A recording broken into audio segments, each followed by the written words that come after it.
just fucking go for it. It doesn't really matter at this point, you know. Yeah, it's already over. We're done. It's already over. We're getting, you know, this is it. This is it, boys. Have you got it, Simon? Okay. Come on. I'm hungry. We haven't had a good lockdown clang in a minute. It's weird. I guess because I haven't looked, I haven't opened it up in so long. Oh, hang on. I can just look at my There it is. Okay, it's in my history. No!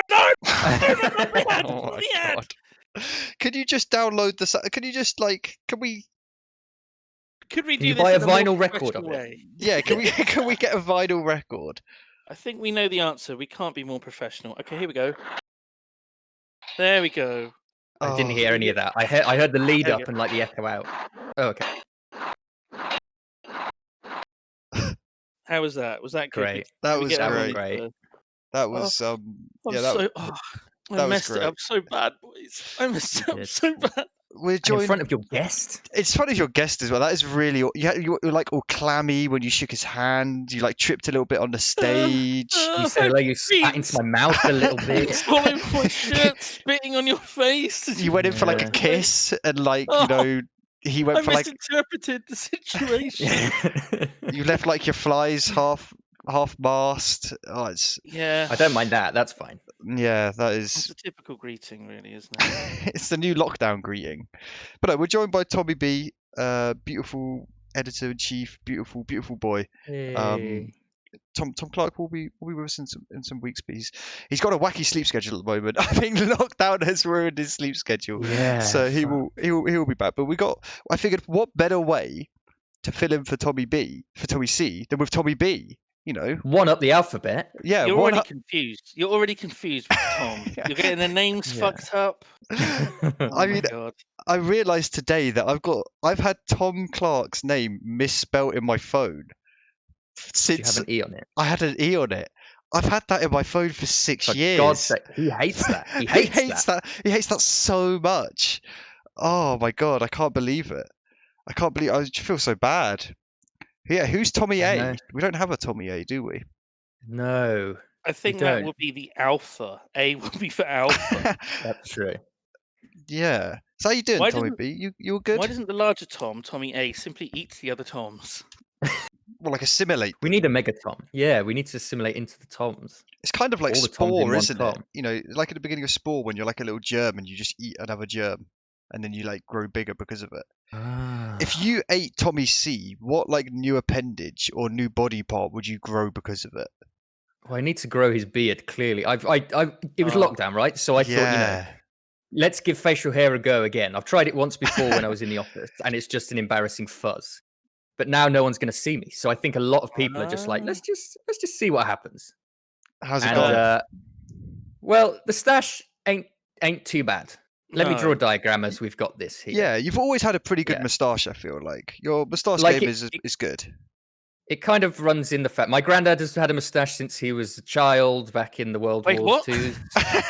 He's Are had you that upper lip hair. Are you drawing a? Oh, I thought you were drawing a Christmas elf. That's my you. look. That's what I go for. Is elf. I like it. I like it.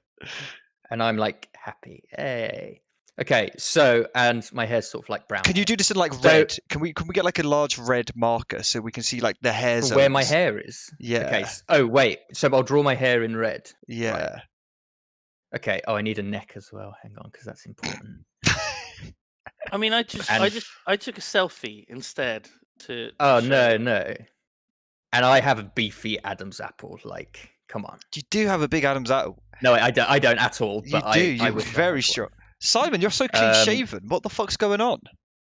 I messed up. I messed up Wait, real where? bad. Oh, is that in Discord? No, it's on Twitter. Simon, what the fuck? I messed up So- real bad. I like it. It's What happened to my perfect Sharp. boy? My perfect big cuddly boy. You're looking I don't very. recognize myself. I don't fucking recognize myself. I don't know who this man is. It's weird. Did you just use the wrong setting or what? Apparently so. Apparently so. I did the sides of my face and it looked fine, and it had Mhm. this was like the biggest chunkiest like bit of plastic on the trimmer, and I thought this will be fine.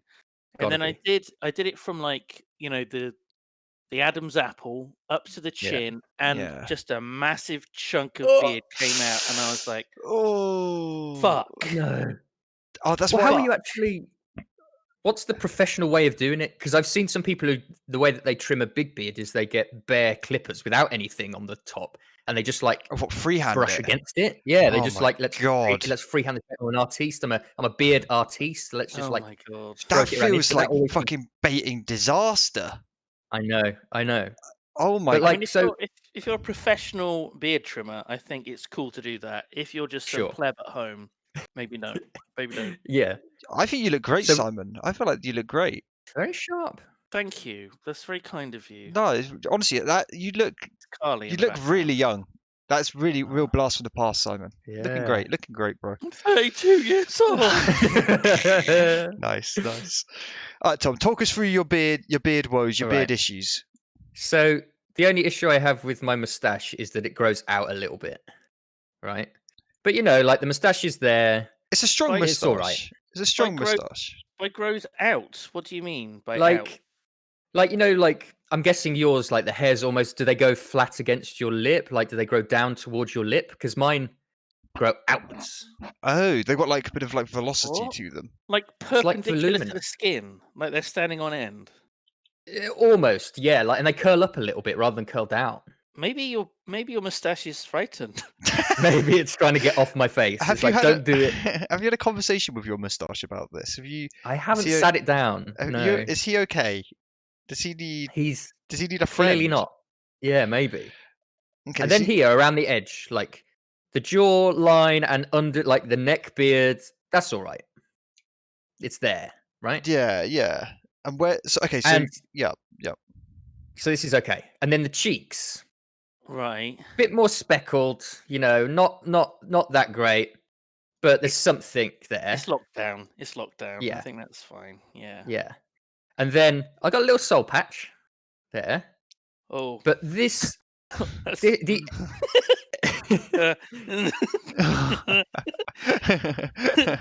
I didn't say anything. I did not say a word. It's looking great. It's looking great. Positivity. and then the areas either side of that and my chin are just bare. Nothing grows there. That's my Oh. problem. What is this area Nothing- of the face called? This like The lip sav- flap. yeah, like the savannah. This bit of blue. Yeah. It's not So the that chin, blue- and it's not the mouth. It's like the taint of the face. The chap. The chap. Yeah. Chap. The chap. Yeah. And so there's just nothing here, and it's like it doesn't look great. And what I thought was, if I trim the sides here, and like that might be a bit more like, okay, maybe. Yeah, you can kind of. I feel But I'm like just, I'm. you're going towards Go like on. a Jason Derulo kind of look. Do you know what I mean? With like the thin I don't know chin what his strap. look Who is. the fuck is? Is it Jason Derulo with like the chin strap? Yeah, Jason Derulo chin strap. Chin strap. Right. Like this. You're gonna end up with like this, Tom. And I don't know if this is the look. I don't know if this is the look anymore. Not really, is it? I could grow it out and do the Abe Lincoln. That might be Ooh. a way to go. So you get rid of the stash and the soul patch, maybe. I think And you you- need. I think you need to connect your sideburns to the moustache, shave the rest, and just have that classic. Ooh. Oh, the third Yeah. eyebrow. Go for the third eyebrow. Yeah. Oh, I it's like such that. a How about that, strong where it look. just like Yeah, it comes around. Oh my god, it looks like Australia. Australia on your face. Holy shit, that's a new style, the Australia. The You've forgotten, Australia. Tasmania. You got to put Tasmania there somewhere. You're gonna have to. Where is Tasmania? It's like down to the right, isn't it? It's like a little island. Like on the end of the Adam's apple. Like It's that. yeah, going on the Adam's It's a bit apple. Yeah. low. It's a bit- All right. Yeah. Well, maybe that could be the soul patch. I'll just like move the soul patch over to the side a bit, or just like leave a little bit of hair down here. Yeah. Yeah, like a little. And then if patch. I could get a little ear wig, and that can be New Zealand, just like there, Oh my god. off to the side. Oh my god, it's mind blowing. I kind of like this. You've kind of convinced me. So Oh my when it God. grows, is it thin or sparse? Is it just not strong? It sounds like you got very weird facial hair if it's like lifting upwards. Is it just quite curly? I'm interested. It's like it's very hard to explain. It just doesn't sit flat against my lip. It just goes out. So it's like maybe you just need to use oils. You know. Yeah, maybe. Maybe I need to treat it. You know. You need Yeah. mustache oil. Can you straighten Ooh. moustache hair? Can you like get some hair straighteners and just fucking go town? It feels dangerous. It feels like I'm going to have an accident. But it feels like one of Yeah. those risks that might really be a turn on. That rush. I'm going to turn Simon into me Oh my god, with, it's a dream with my come brush. true. So there's like almost none that grows up onto the face. And then Oh, that is a really where's bad the area to not opacity? have any. That's a real shame, Yeah. isn't it? Tom, thinking And then about like, it, you holy should, shit, it's you should opacity. you should definitely use the hair straighteners on your mustache to Yeah. like flatten them, because that way, on a future peculiar portions, me and Yeah. Lewis can talk about it. You know, Oh, it'll be one of your articles. This fucking idiot. Man disfigures face by straightening mustache. Are we already Burned his out lip of completely off? we're already out of peculiar portions news, and we have to start faking and creating Oh, our oh my own God. weird news. Yeah. Is Holy that shit, I like that. okay? That's What probably is the the move. weirdest? What's the weirdest peculiar portion news you've done, and can we one up it? Can we? Are you In real life? Your paint. I've just slowly noticed the slight transparency paint going onto Simon. I love I'm just slightly changing it up. Yeah. I don't know what. Does anyone in the chat know what was the weirdest story that we've done? If you've been watching, I hope you've been fucking watching it. If you've not been better be watching it, you're gonna get banned, right? Yeah. Man in the barrel. Yeah. Okay, so there was the man that That was- spent like months up in a barrel. That was like weird, but it On top wasn't. of the I pole. feel like it needs to be gross. There was the woman who got trapped. It wouldn't be like weird. Yeah. There was the woman who got trapped under the bed and then drank her own vomit. Sorry, what? What? Do you remember that one? I didn't see that one. What the fuck? She got trapped under her bed and drank. I don't feel like what? So she was on her own, wasn't she? She had a sort of Murphy bed. Do you want to tell it, Simon? Her elderly husband was out at work. She was putting Christmas decorations away or something, and the bed that she lifted up fell back on her, trapped her arm. It like massively swelled up, and it looked incredibly gross. But somehow, in her like fucked up head, she thought that if her mouth is dry, that means she's dehydrated and she's gonna die. So her 2000 IQ idea was to make herself sick so that she would have like wetness in her mouth. What? Smart. She can't die if her mouth's wet. Yeah. Oh my god! I can't. How does your brain? I know. How do you do mental somersaults to get to that? That is. I know. That is. I mean, she is a genius. And what was like News 24 on or something? What was the BBC News part of that story? Was that part of it, or am I thinking of something else? Did she die? I mean, she must have died. You can't just drink your own vomit and fucking walk away from that, right? It was like her husband came in and found her lying under the bed, caked in her own dry vomit. What, like days later, hours later? Oh, Jesus fucking Christ! That was like the first thing he said. She was only under there for a few hours, wasn't she? Yeah, that's the thing. It wasn't like days and days or anything. Oh my god, I almost forgot. But she was yelling out for help, and her neighbour was next door, but her neighbour's deaf. Oh my god, that isn't funny. Oh my god, that is really irony. Funny. Oh god, no, that's so bad. Oh, that's not funny, but that is really funny. Oh my god. Fuck, how long? But the thing is, you must have known that. So how long do you reckon you shout before you remember that Dave next door is deaf? It's just sheer panic, like animal instinct. That's what you do. You just like do it anyway, you know. Maybe someone walking outside could have heard, you know? Yeah, exactly. Have you guys ever been like trapped anywhere? Have you ever been like? Have you ever had a moment where you're like Yogscast?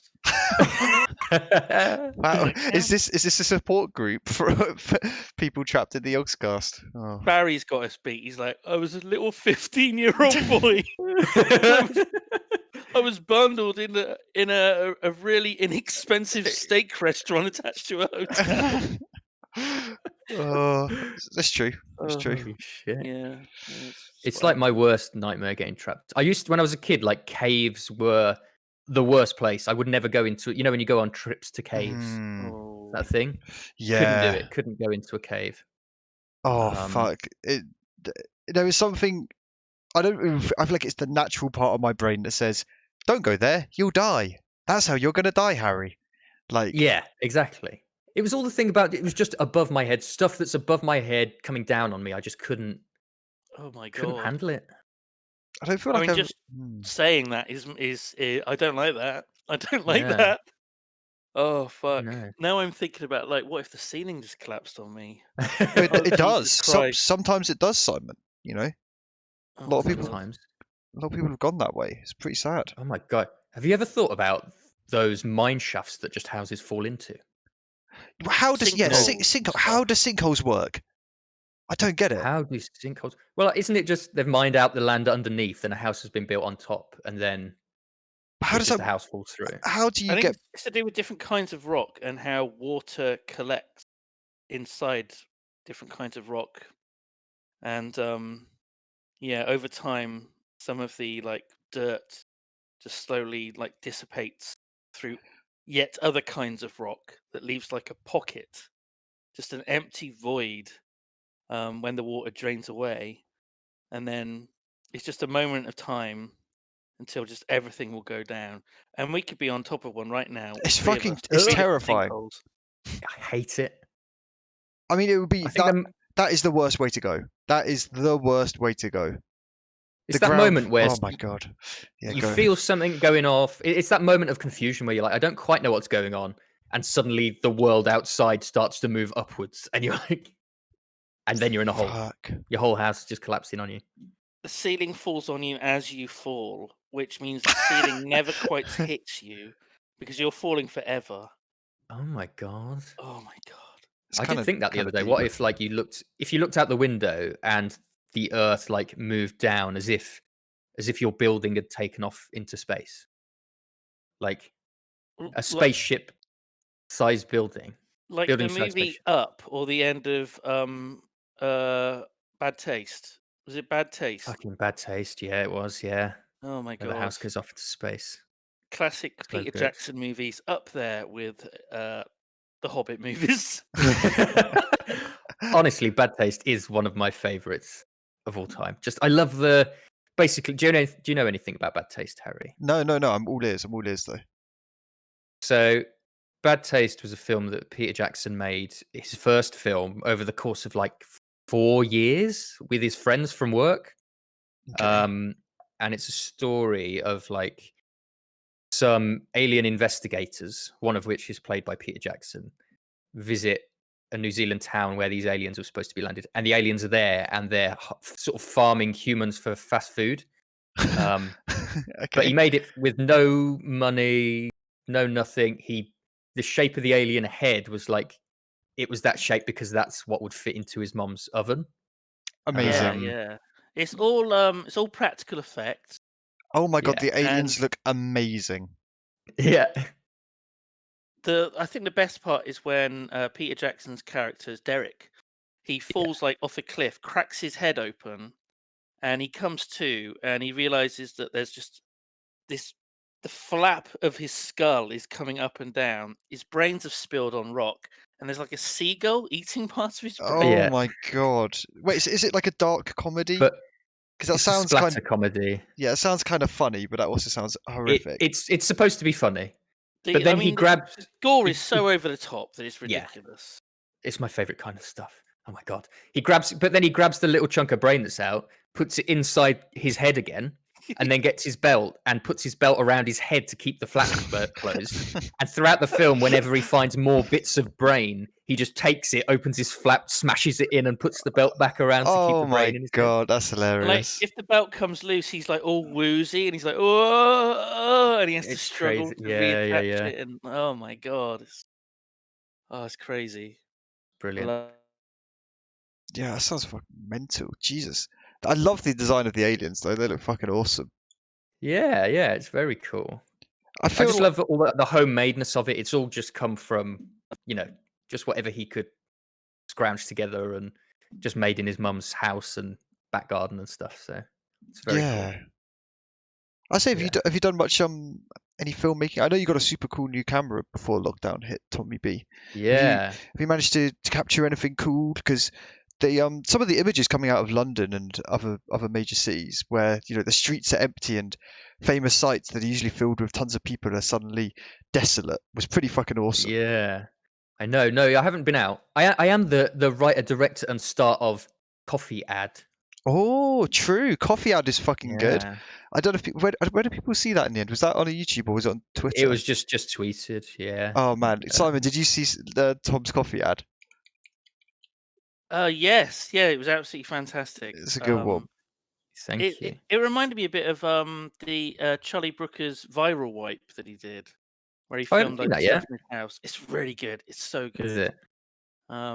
Like he's got like a desk that he's standing at. It's made out of cardboard, and his wife Connie Hook had made it for him. Oh no! Oh, so good. That's very cool. But I'm almost done with you, Simon. I don't know if you've seen. It looks beautiful. You've really fucking. This is some of the best art we've ever had. This is amazing. Yeah. I love it. I like that it started as you and it's kind of evolved into post-lockdown Tom B. Oh my, post-lockdown Mad Max. Yeah. Yeah.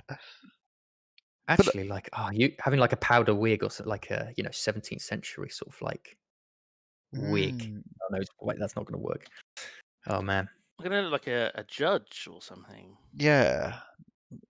That would be a good post-apocalyptic character, the judge. The judge one of the Mad Max guys has the bullet wig, the bullet judge. You're so right. Yeah. Yeah, he has the what are they called? They have a term. They're not the wigs. I want to say. Is it not a wig? I want to say it's a pompadour, but it's not a pompadour. That's a hat. It's something like that, isn't it? Judge. Is it gallows? No, it's not gallows. Gallows is the hammer. What is it? It has a word. Gavel is the hammer. What is? Do you Google things on this podcast? Oh yeah, I'm trying to Google I'm googling. Now. What is the official name? Peruke, it says here. Peruke. Peruke sounds right. Yeah. Also known as a peruke. Don't say we don't learn you anything on this stream. They're pretty cool. A lot of people don't like the judges' wigs and say they're like old fashioned and they're. I don't know. I can see how the tradition of you put something on and then you become something. That sort of, even though it seems silly, like that sort of tradition of doing that, where it's like this comes with all the history and the weight and stuff, and now I'm in the judge zone. Now I'm ready to judge. It adds a severity to it that if they were just in jeans and a Yogscast t-shirt. It takes the shine off, doesn't it? Yeah. I mean, the whole thing of especially when it comes to a jury, is the principle is that you're being judged by your peers. So people that are on an equal standing of you. So I think if you're like an MP and you're going to court, everyone should be dressed formally. But if you're what's 6ix9ine or whatever, everyone has to dress like him and have the colourful, multicolored wigs, facial tattoos. Oh my god! Everyone has to look like that. Oh my god, that would be amazing. That is literally I love that concept. So what is everyone wearing when they're going in as you, Simon? Cat t-shirts. Oh my god, I am literally wearing a cat t-shirt. Oh it's my the god. Jurassic Park one that says "Raw." It's a cat. Nice. I can hear you patting it. Nice. I just feel like any job where you get a specific hat or piece of headwear is instantly a cool job. Do you know what I mean? Like policeman hats are fucking awesome. Like the big hats they wear when they're out on patrol. Very imposing, yeah. Super cool. Are they actual? If you go up to a police officer and you knock his helmet off, he can't arrest you because he's technically out of uniform. He's not wearing his helmet. And you can do what you want to him. You can flick V's at him. You can call him, the C word. You can do anything. He just starts crying. He just doesn't know what to do. Yeah, as soon as he puts the hat back on, though, he's blind about. He's like, you've got to be good as gold. Can he chase you though? Can you steal it and run, and he's not allowed to chase you? I don't know. I think that's a legal grey area. Oh my god. I know, don't go knocking helmets off, guys. That was a joke. That was a joke. Idea. firemen's are pretty cool helmets as well. Like when you compare a fireman's helmet to like a construction worker's helmet, firemen really got like a fucking good deal. They got like yeah. huge fucking helmets. Like I'm a fucking fireman. It's great. I am a fireman. They But don't they've have got to worry visors, about ceilings falling down when they're wearing them, do they? No, You're right. Bounce off. Oh my god. Oh, that just made me think of when I was a kid. The idea of being trapped. There was a time when I was trapped and thought I was going to die. Oh my god. Oh my god. Are you okay to share this? It's a bit traumatic. But my. Why did you just come? That's what happens with trauma, isn't it?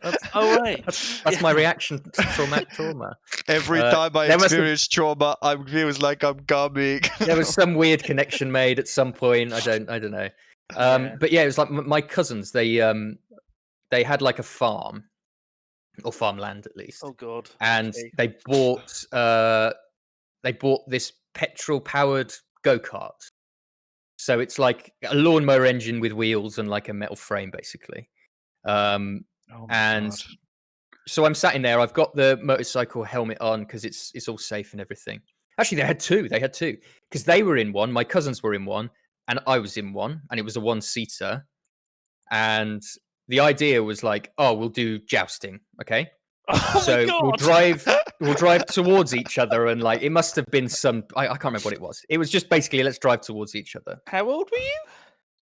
I was like 12, 11, that's 12. Good shit for 12 years old. I love know. that. What were you jousting with? I can't. In my head, it must have been pool noodles or twigs or something. Like it wasn't real like... spears or anything. But real spear. Yeah. I mean, I'm not fucking surprised, but yeah, go sure. Go on, sorry, go on. So we were driving around their field, and there's my two cousins and there's me and my sister, and they had a 2-seater one, so they could stand up out of the roof on theirs. But mine was 1-seater, and I said to my sister, "Oh well, you can sit out the roof for this one if you just like get in and sit on my head." So you just stand in there and sit on my head. Can you draw? I just want to, just for legal clarification, can you just draw the sitting arrangement in stickmen for us so we can just? Yeah. I just want to protect Chillumintati as a property. Yeah. Okay. What make sure it's factually correct. It's factually correct. So, where's the space? I'll remove this guy. Well, I can move Pico. I can move Pico over. Yeah. I can move. Where's just? Is that? Fuck it. There you go. So, you take your shirt off in that now. You can take your Ooh. take your hoodie off. Take It's Superman getting hot in here. So, hang on. That's perfect. So this is like the go-kart frame. Oh, it's my opacity's down. Hang on a sec. We've got to get this perfect. We can't fuck this up. So here's the go-kart. Okay. Right. It's probably like this. There's a wheel. There's a seat. There's a steering wheel. There's like the engine back here and a wheel. It's a serious piece of kit. Yeah. And so I'm sat in here, got the helmet on the steering wheel. And I'm like, hey, get in here. And my sister climbs through the roof, and she stands up here, and is like I guess at first she's like standing on the side, but then I'm like, just like sit down, like that. What the And I think at first, very close family. I've got a motorcycle helmet on, so I'm like, I'm protected. This is what made me think of it. I'm like, I'm wearing a helmet, I'm protected, right? And you got this like NordVPN. Oh wait, no. not this week. So I'm driving along, and she's like, I can't, I'm losing my balance and stuff. So I'm like, just sit down, right? So she sits down while I'm driving along. Her entire body weight goes onto the top of the helmet, and I can feel my spine being collapsed. Oh. I'm belted in, I can't move, and my head is getting progressively squashed down inside the motorcycle helmet, and I'm screaming, but she can't hear me over the engine, and I can just feel my head going down. I start like, God. Waving and like, oh my god, and there's just a good like 5 seconds there where I'm like, I'm dying, I can't change this, I can feel my bones breaking. And eventually she pushed herself off and got out, but that's I felt like I was going to die in that moment. Oh my god. This really is something you need to be talking to like a psychotherapist about. Do you think? This Is this serious? This could be the root of like all of your issues. Of your beard problems. This is the Oh root. that's why. Oh my god, all the hairs The fell out. spinal after this. crushing fucked your hair follicles. Oh my god. It was that yeah, day, that was it. Tom, that you never will be able to grow a beard now. I'm gonna erase it because it's traumatizing me. That's You okay. can't That's erase fine. it. That memory's scary. always going to be with you. I know. Man, that is fucked up. I mean, were you like okay? Did you actually like damage yourself Oh, properly? No. Yeah, no, it was fine. It was fine. I was 10. You bounce back from bone injuries, right? As a 10-year-old. Just gonna let you blended it in. Yeah, I blended in the skin tone a little bit for you. Thought I'd help you out. Oh my god. A little bit of blending for you. There you go. I'm so beautiful. You look at great. it. You look great. Look at the team Thanks, effort. guys. I was going to mention this. This is the new Islander that I got, which is why I've got her here. I say, how is streaming going, Simon? How's the week been? How's Animal Crossing? Give us an update. What's going down? I've been streaming every day from 8 a.m. UK time. Are you regretting your for 4 decision hours or so. to move and stream at the earliest fucking hours ever known? I have absolutely no regrets whatsoever, and that DM I sent you on Discord was a lie. Maybe I could use a little bit more sleep, but it's fine. I've gotten into the routine, and we had some good drama with recruiting her. Okay. Because I have a poll that I run to whether or not I take a villager that I find on an island. So you go for like little island tours. There's tiny tropical islands that you visit, and you find new people that will live on your island. And we found her, and I think we agreed it was if 70% or more want her, it's like take her or leave her there to die. If it's 70% or more that say take her, I'll accept her. And I think it was like dead on 70. Oh my And I was god. like, well, that's a bit too close to call, really.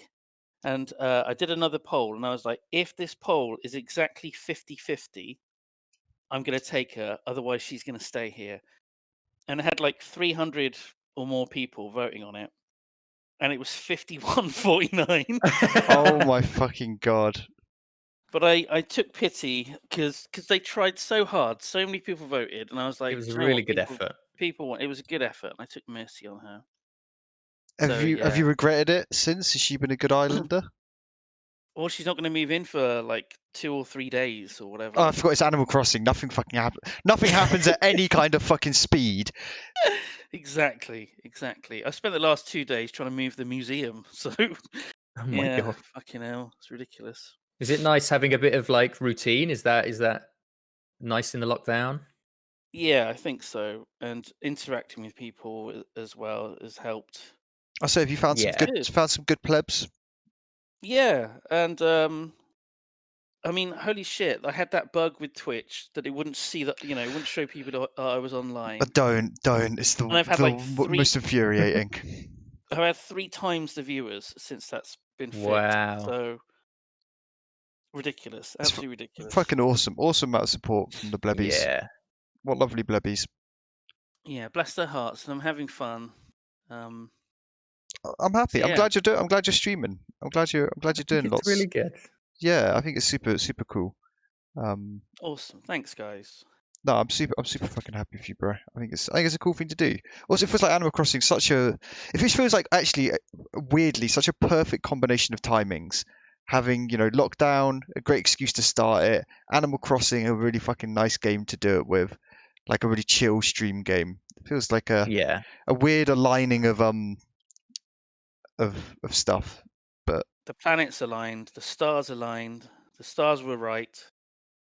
Yeah, man. Beautiful. Yeah, super cool. So what you been up to? Up in my drawings. Yeah, I know it's addicting, isn't it? You just have a little fiddle and then you're away. What have you been up to this week, Tommy B? What's been going down? Anything fun? Tom B streamed for the first week. You did, Tom B. You hosted your first ever stream. Tell us. Yeah. So basically, the Foley Ship. It's a stream I do on a Wednesday on the main channel. Hilarious stream. We used to remake Lord of the Rings from scratch on a green screen, but now because of lockdown we can't do that. So we downloaded the sort of Middle Earth Minecraft mod thing, which recreates the whole of Middle Earth in Minecraft, and we're doing the journey of the Fellowship across the map. But it's so big. We're about 4 or 5 weeks in, and we just got to Moria. Oh it's my like god. Moria. Massive. Yeah. So was there like a great feast waiting for you with all the happy dwarves ready to say hello? That's what we thought was going to happen. That's what we were hoping, but it was full of goblins. Everyone was dead. It was full of goblins. Who'd have thought it? But they have like the glowing outline of the door and everything when it goes to nighttime, and it's amazing. I say that map looks insane. Who is it? Was it a team of people that made it or something? And the mod as well. Like it's an awful lot of. I know Minecraft mods usually have an awful lot of effort, but that one felt like an extortionate amount. As like. Well, we also downloaded the sort of like these building. It generates the structures. Like some people have made the structures. So the original map, it doesn't have like it doesn't have Weathertop or Rivendell or all these places. It's just the actual like terrain is sort of accurate. But we downloaded this thing which recreates all the buildings, and that's really good. That sounds super fucking cool. You can like get into different. Go on, sorry, Simon. You've also got the enemies in it. I've seen some of the. Yeah. Like, was it you're in a barrel? A barrel? You're in a barrel. You're in a barrow. Yeah, so there's like and wargs, and also like the enemies are so hard to kill. We went the hardest where you go into the old forest and the trees come alive and attack you. And we spent an entire stream just getting from one side of the forest to the other because the trees were just killing us again and again and again. We eventually just dug a hole underneath the forest to get through to the other side. But if anything, that's more. You want that. You don't want it, to just be the blank landscape that it's just. No, exactly. All right, guys, it's we're back to walking this stream. Yeah, it's nice to have some challenges and variation. I hosted it because we wanted to do a squad stream so we could see different perspectives. So Mark did his perspective. I did the main channel. And I hosted. I had my camera up. I had like a little green screen out. I was fully into it. How did you find it? How did you find it? Did you have fun? Yeah, it was good. There's a lot. I'm glad I've got 3 screens for editing at home. So I'm glad I got, because I could spread everything out. That really helps. Because we've also got like epidemic music in the background. I've got the chat, the donation reader, it's just like everything up. Is it like knockoff Enya playing? Sail away, sail. Yeah, nice. Oh, exactly. That's super fucking good. Yeah, you enjoyed it. It was a fun experience because it can be it's good. It can be quite intimidating hosting. Suddenly you're like, "Fuck! This is everything I do is visible. It's shit. What am I doing? What is?" There was a minute there where it was like, "Oh god!" And also just like me not being able to open doors in Minecraft, just like walking into doors and realizing, "Oh, now everyone can see me just walking into walls and doors and being shit." Yeah. But I don't mind that so much. It actually went well. It was fun. It's interesting. You suddenly are like you suddenly take a tiny bit more care of like, oh, let's make this. That's not just like, I don't know. When I stream and I'm usually, if I'm playing like an FPS game, I'm super twitchy. Like I'll just twitch my camera everywhere. But suddenly as soon as you start streaming, you're like, oh, I can't just twitch my camera everywhere. That's not. Or just like look at the ground while you talk about something. Yeah, you actually have to try and visually show this stuff adequately. It's interesting. Yeah, exactly. It's cool. Yeah, it's fun. But yeah, it went well. It was good. I say you guys must be looking forward to getting back and doing some Foley memes in the office, making some more. Yeah, that's always good. Just messing around on a green screen. I bought my own green screen here because I was like, I've got an itch to do. I've got an itch to do, some of my own little bits and pieces. Trying to make something on a green screen, but I haven't done anything yet.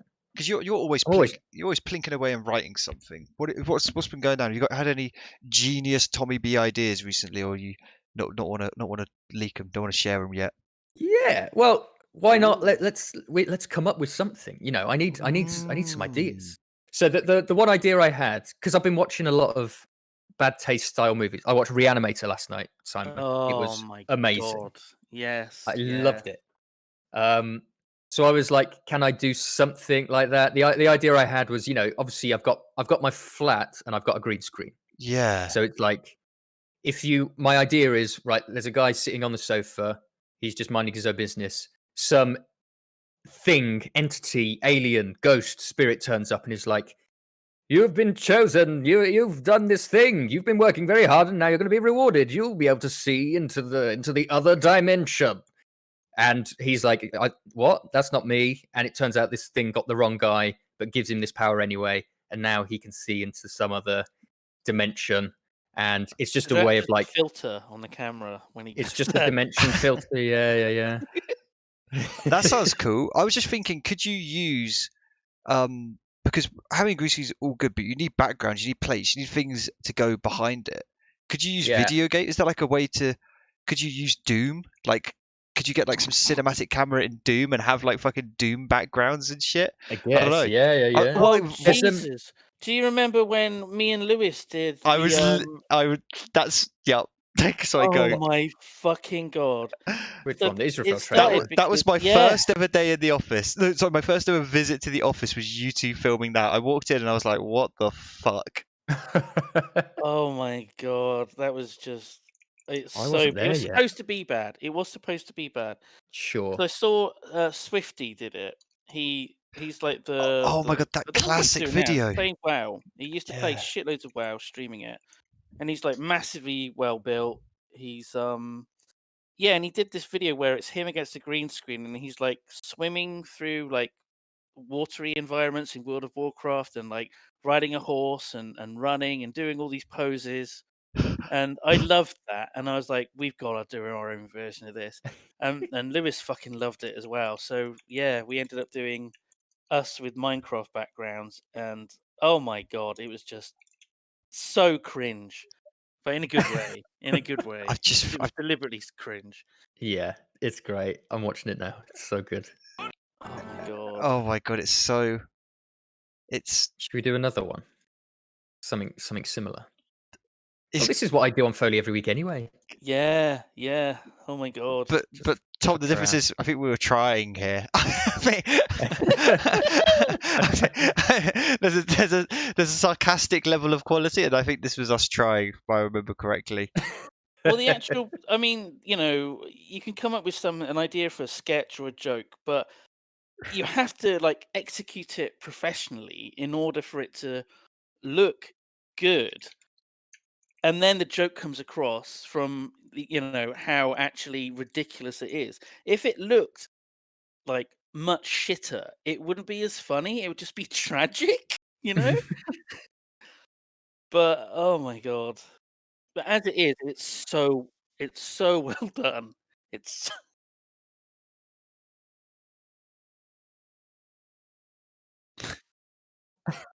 oh my god.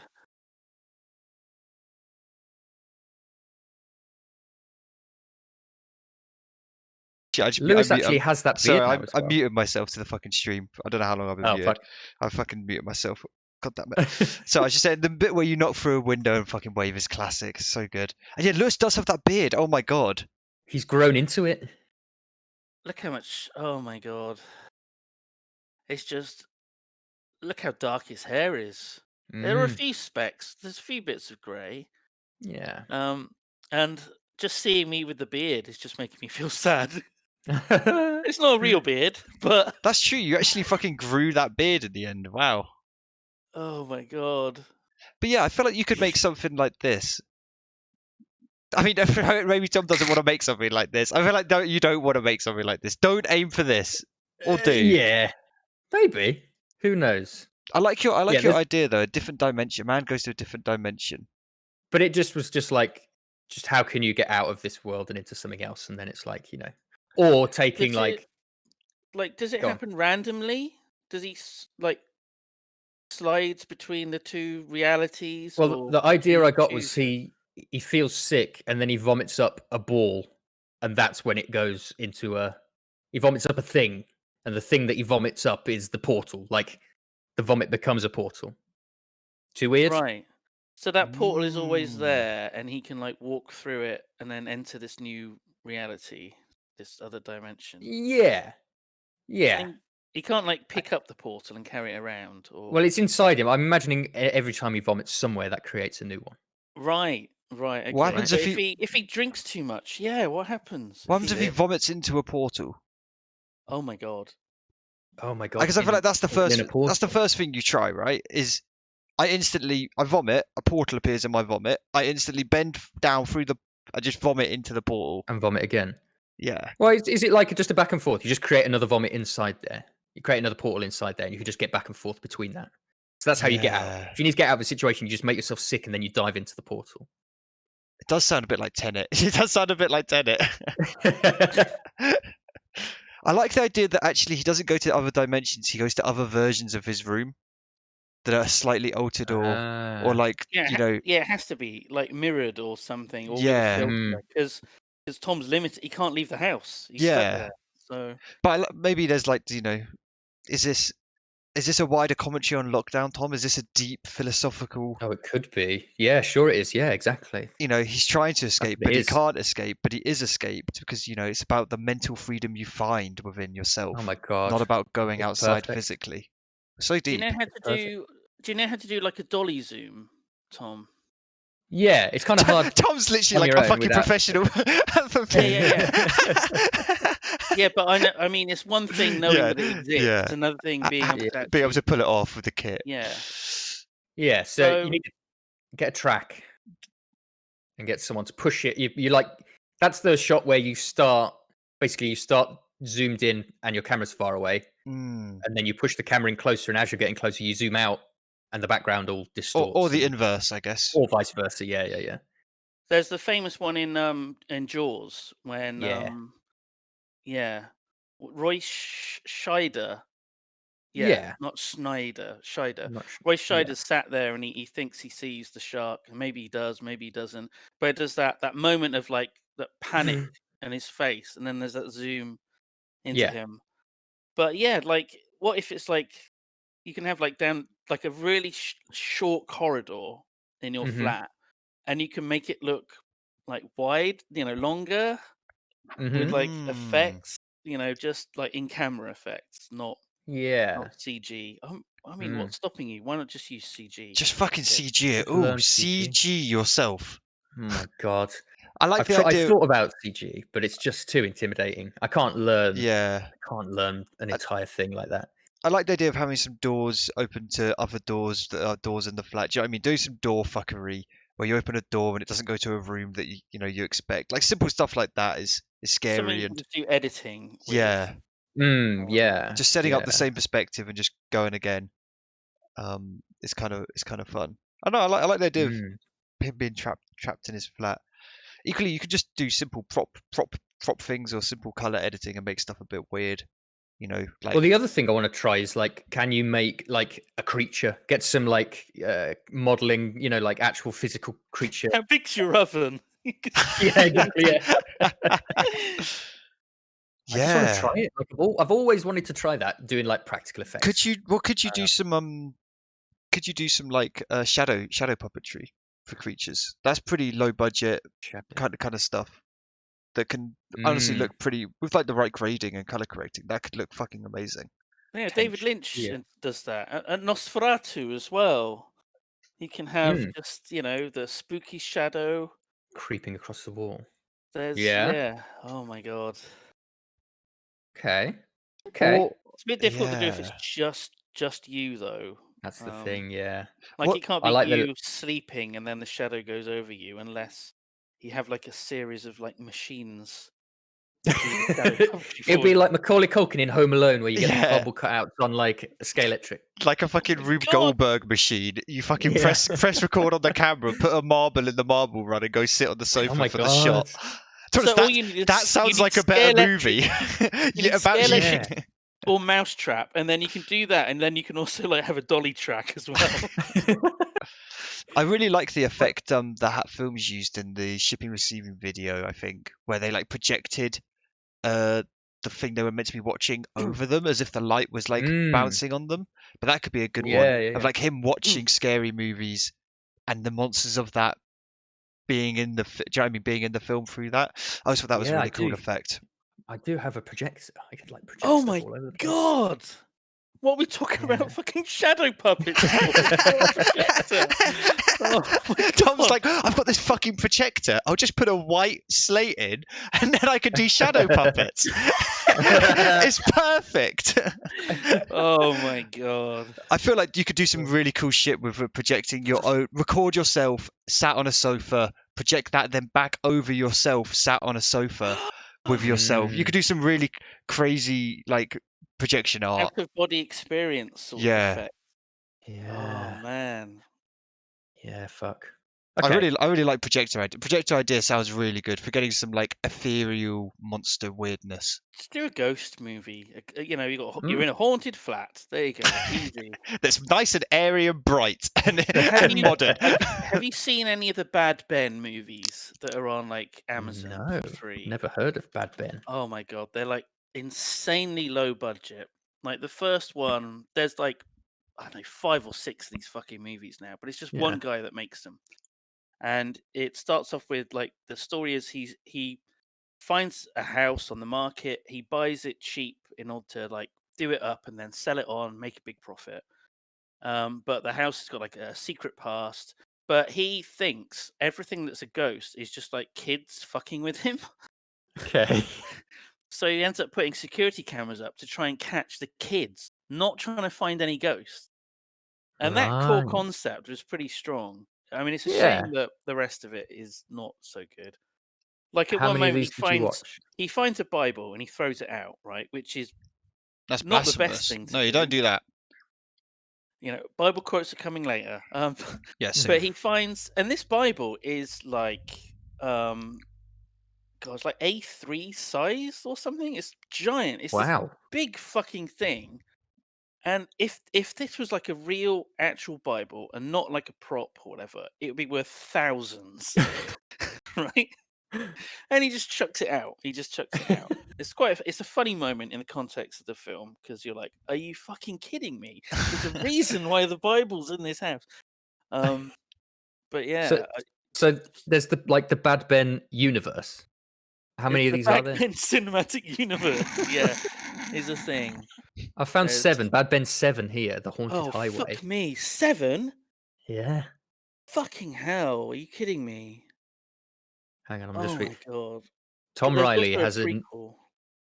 Hang on, let me just read this.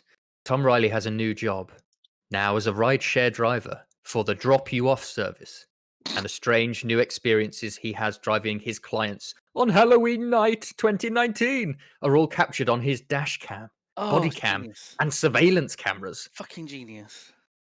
Oh, I love it. Among them, a young woman carrying a suspicious parcel, a witch, and an unfriendly scarecrow. Oh my god. Bad Ben 7. Bad Ben 7. That's highly recommended from the filmmaker Tom Bates. That's it, yeah. Oh Seal of approval. Yeah, 7's the most recent one by the looks of it. I can't fucking believe. Is the That's whole 7. is the whole webcam kind of horror movie thing a bit played out now? Is that done? Have people done that to death yet? Is that still a thing? I'm always on the lookout for like found footage movies, and they've massively dried up in the last year or so. What is it about found footage that you like so much? The verisimilitude, the realism of it.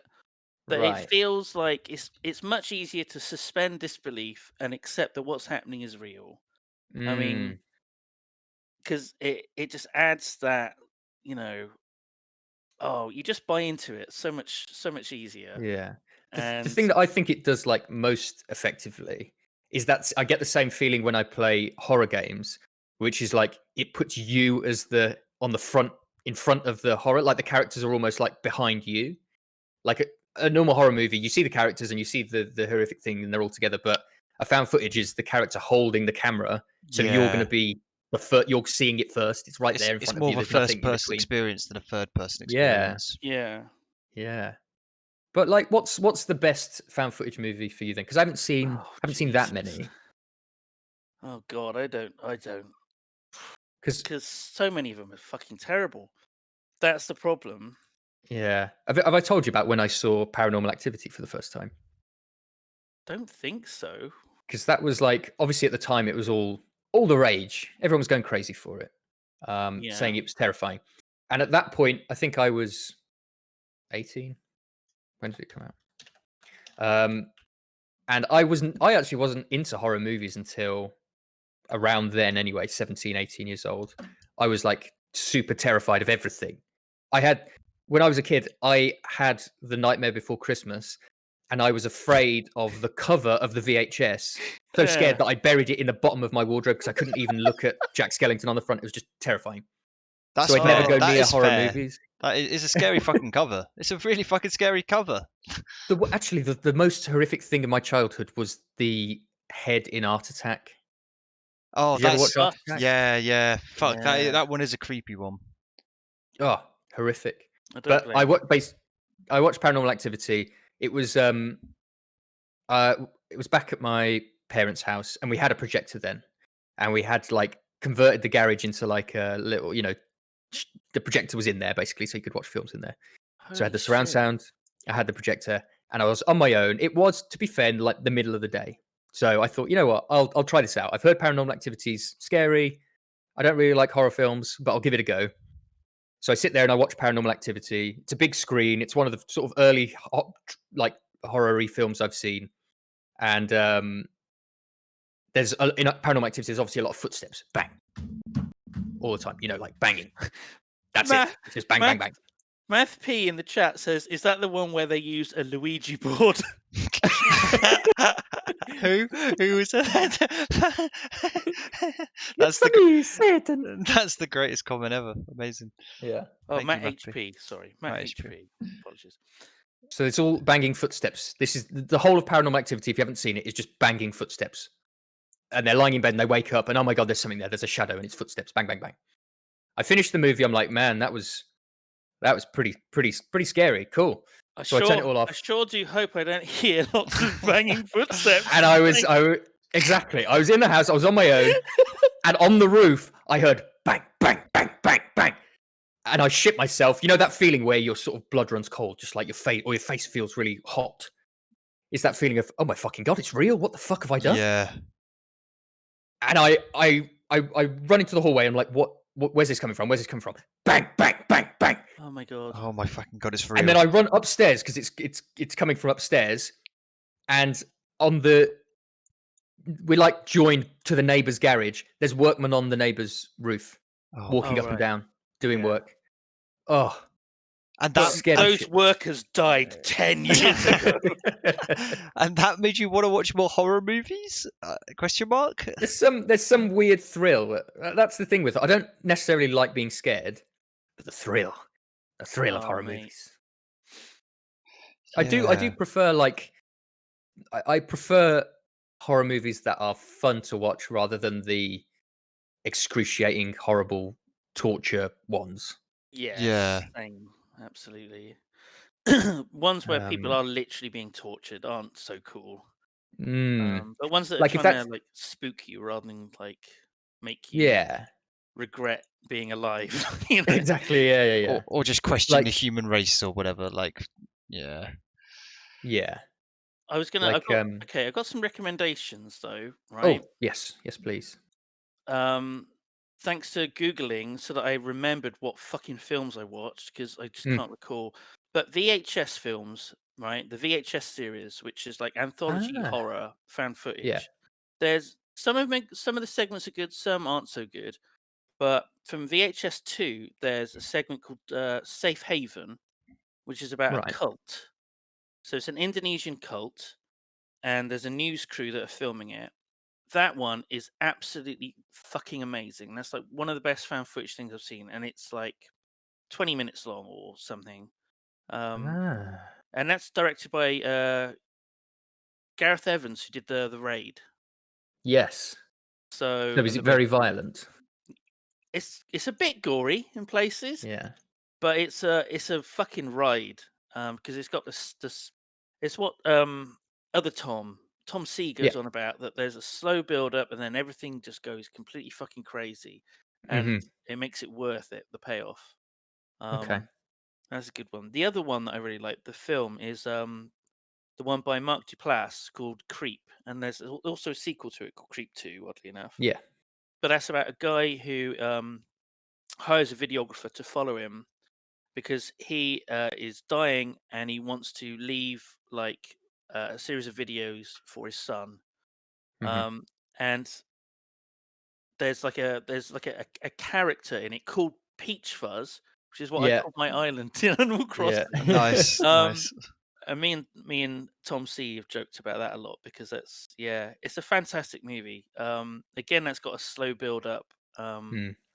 About I've this seen guy that Creep. is a creep. He is a massive Yeah. fucking creep. He like really pushes the boundaries of like this relationship between he and the guy filming him. Right. I haven't Um, seen Creep 2. Is Creep 2 worth it?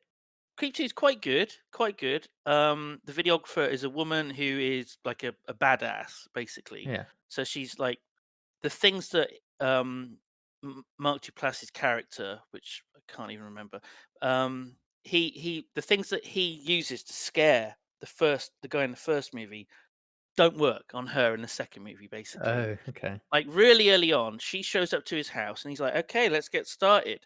Um, I just, can I get you a drink or something?" And she's like, "Oh," and then it's like, "I just got to go through to the other room," and then he comes out completely fucking naked. You actually see Mark Duplass's dick and balls, Oh my Shit. god. and she doesn't bat an eyelid. She does not bat an eyelid because she does YouTube videos where she like does like weird people, weird cultures, and like films them. So she's used to people being completely fucking weird. And I think she then takes off her clothes as well, and she's like, "Okay, I don't care. This Let's is do cool." this. Yeah. And he's like pissed off because the things that he's trying to do to unnerve her just aren't fucking working. So That's kind that's of a cool definitely, dynamic. I like that. Yeah. yeah, it's really good. Um, Nice. Okay.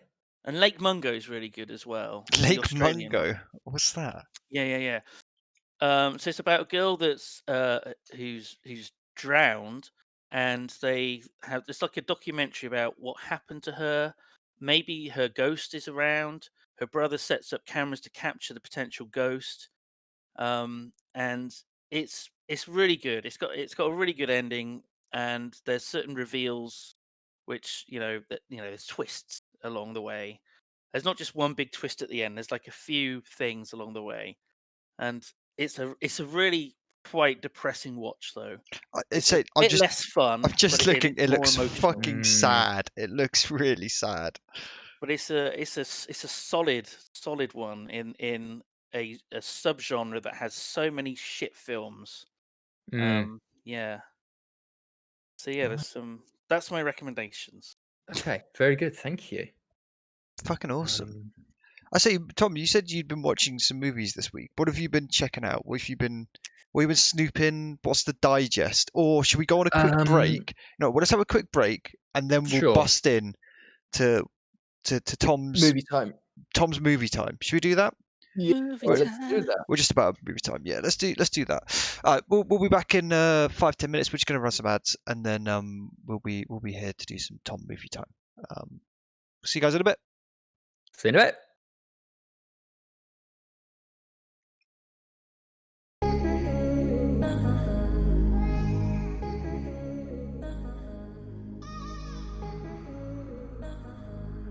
Hello? Hello, Sorry. hello. Hello, are we Hey. live? We are live on the interweb. Don't Hello. say fuck or bugger. We Oh fuck. How you doing? How we doing, boys? good. That was a good break. Yeah, nice to have a little break. Man, I realised I'm real fucking tired this week, and I don't know why. I'm just fucking. Working. You've been working. I mean, it's probably that. Yeah, it's probably Yeah. probably that. Yeah. It's that weird thing of like you're at home, so you feel like you should be fine, but even though you've just been sat at your desk at home all day, you're still using your brain energy. Yeah, for sure. I'm looking forward to bank holiday weekend. Although it does feel like we just had one, but that's fine, I Yeah. guess. I guess we'll do Smiley there's a face. few. smile face. Don't They go to the beach. Smiley face. just stay in your homes and it'll be fine. I'm going to read out a couple of these donos, Barry, that you've sent. Let's do that. Yeah, let's read some Dono Boys and then we can get into some movie time. Movie time with if you show the Agagio, What? Oh shit! Sorry. I was flicking a load of stuff. Simon's been working on something. Oh. Yeah, I put a lot of effort into that. It's Oh my beautiful. god, it's beautiful, Simon. You're gonna fucking steal my job. Hollywood. I love it. We're going big time. Now that I know how to do drop shadows on this shitty program. I'll move the Spotify promo. You can put it up there so it doesn't cover up your beautiful lockdown. There you go. Thank you. There you go. So our first dono was Hermod Hellrider, who donated a semi-desi hundo. Hello, daddies. If you could replace your sexual organs with an animal part that isn't a sexual organ, what would you choose? I'd go with a platypus's hind limb for their venom barb and swimming capabilities. Ooh. Okay. Ah, you know what? I feel like I got one out the bat. I'd go for like a gazelle's leg. You know, like a Right. long gazelle. I'd have like a big gazelle leg with a big hoof at the bottom. Right. Because then when you're standing around at the pub and your legs get tired, you just whip out the gazelle leg and you just like you suddenly like Lean on that. transform. Yeah, you transform to like a tripod. Oh my god. And you know what? If you wanted to escape, you just fully lean onto that gazelle leg and it can bound away because gazelle legs are powerful. Because they're fucking quick you little just- bastards. You just do a plank with your human body and then the gazelle leg extends downwards and that's just It's like a you're just pogo running stick. on one gazelle leg. Exactly. If It's you like don't want it's something nature's pogo stick. if you don't want something that needs to be like hidden or retractable, you just go the whole hog and have like the kangaroo tail out the front. Ooh, They do rest nice. on that. It's Yeah, heavy that's though, by the looks of it. also it's meaty. Yeah, I feel like you could like yeah, it's a bit. you could do like the You like intro of tucking it? Austin Powers and like share it out, cut it off and start eating it. You know, if you get trapped under your bed like that woman. Oh my I guess you could just God. like sling it up over your shoulder and carry it. You can't really put it between your legs because you'd be sort of like waddling. Your legs would be separate. What would you go for? I think What would you go for, Simon? What would you do? I think I'd go with like a turkey drumstick. What, like cooked or not cooked? Cooked, obviously cooked. A cooked drumstick. Wow. Because the Gonna ladies go off quite love quick. turkey. Oh yeah, it would go off. You got one good day. You got one good day of It's turkey like my drumstick, life, really, isn't it? and you missed it. You missed it. It's Like my already too life. late. Yeah. Oh, I fuck. chose poorly. Well, last week actually, Simon, we drew that graph, didn't we? Do you remember the graph? The sexy, The depressing graph of realism. the realism Yeah. graph. Let me see if I Yeah. can I just saw that. because Tom B, I feel like you're kind of reaching that pinnacle Really? sweet spot on Yeah. the depresso Ooh. graph. Yeah, let me find it. Here we go. I can bring it in. This is a man who's got money to buy a projector. So Exactly. he's doing well. He's doing well. Okay. Okay, what's going on? I can't quite remember what it all means. I Right. didn't Okay. I cropped Where's out the key? I cropped out the key. Right. Green was money. Green was money, Okay. yellow was happiness, a heart was your health, pink was your penis. Right. I don't know what the blue one is. And I'm what in Oh, that blue sweet spot. was gullibility, wasn't it? That was it. Blue was gullibility. Gullibility. Okay. Like you're very, you're not So I'm gullible when you're still- young. Yeah. No, when you're young, you're like that's Yeah, most super gullible. One who gullible. leads down to Yeah. up. Yeah. Yeah. So I'm the B, Simon's the S, and we figured the line in the middle was somewhere like the sweet spot. Well, you know what? I could just do that, Oh my god. and that's where I sit. I don't know. How do you feel Yeah. about that, Tom? Do you feel like you're at the Well, I prime mean, of your everything's- life? Everything's still trending quite downwards. Like most of my things are worse than they were a few years ago. Yeah, but that's the point. You've reached the perfect like pinnacle of trend downwards. But a So, few things are right. coming up. A few like money's coming up.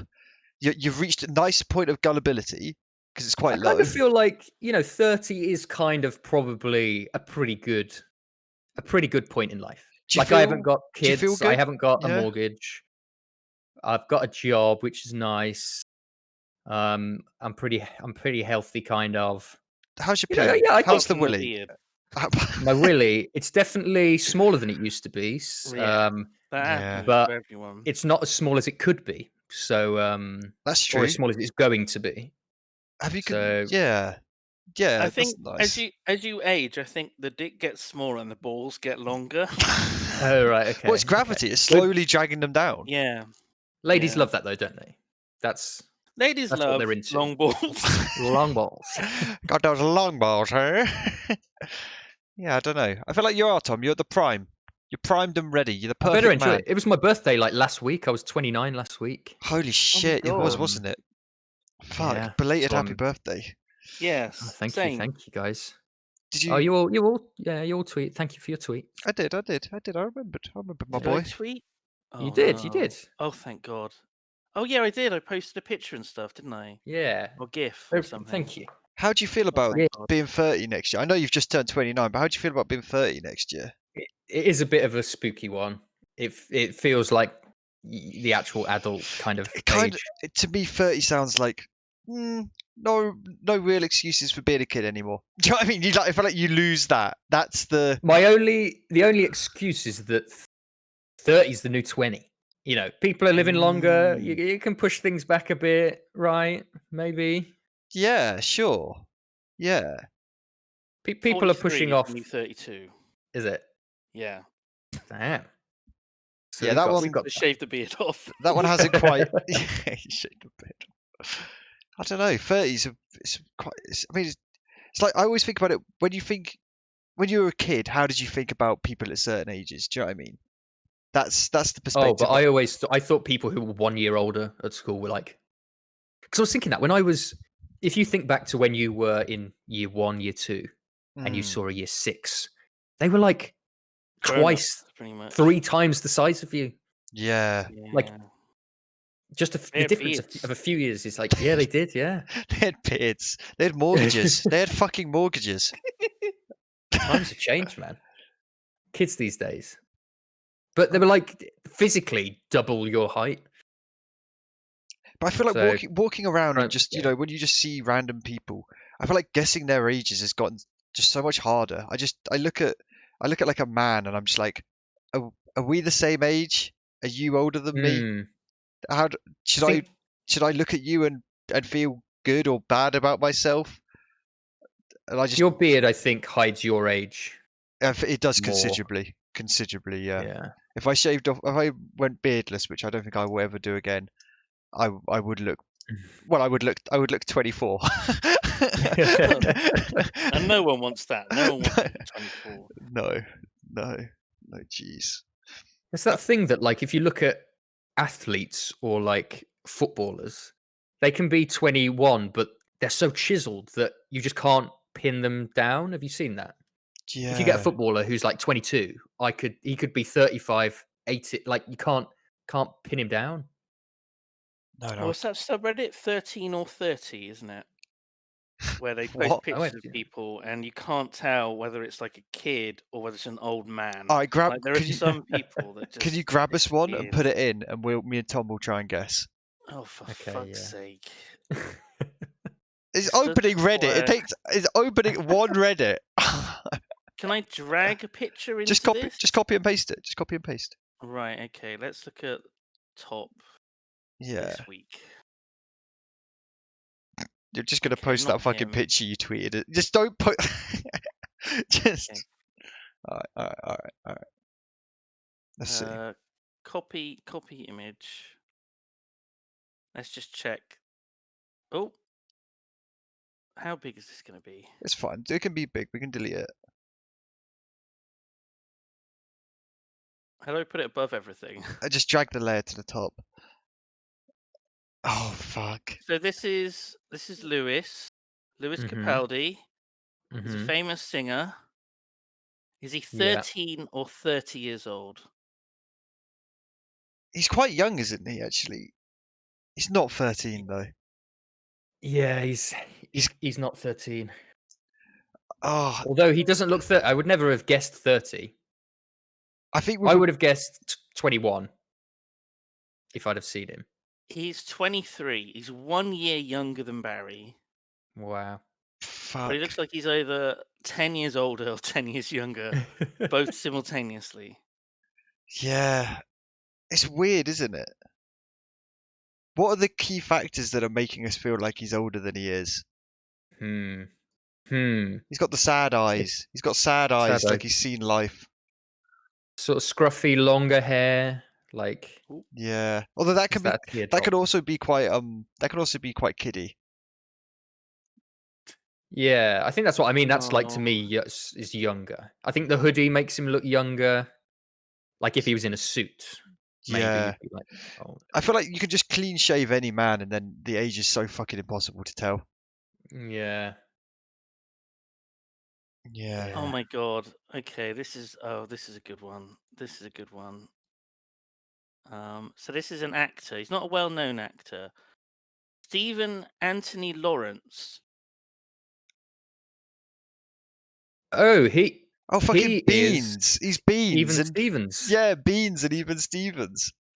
Beans? This He's is called Beans. his character name is Beans. What the Yeah, fuck? Even Stevens. The old Shia LaBeouf. That's the Shia TV LaBeouf show. one, yeah.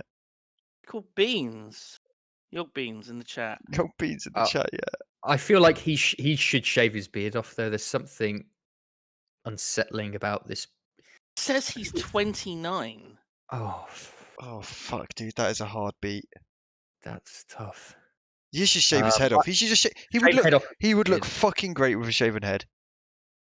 It is the recede. Yeah, it's how. Yeah. He would look like Get the Jason full beard, fucking shaved Statham. head. He would look like Jason Statham. He would look ripped. He would look like he had a massive penis. He'd I get all the think grow the honeys. I think grow the tash out as well. Grow the tash out to fill up that top lip. Yeah. Like, you know.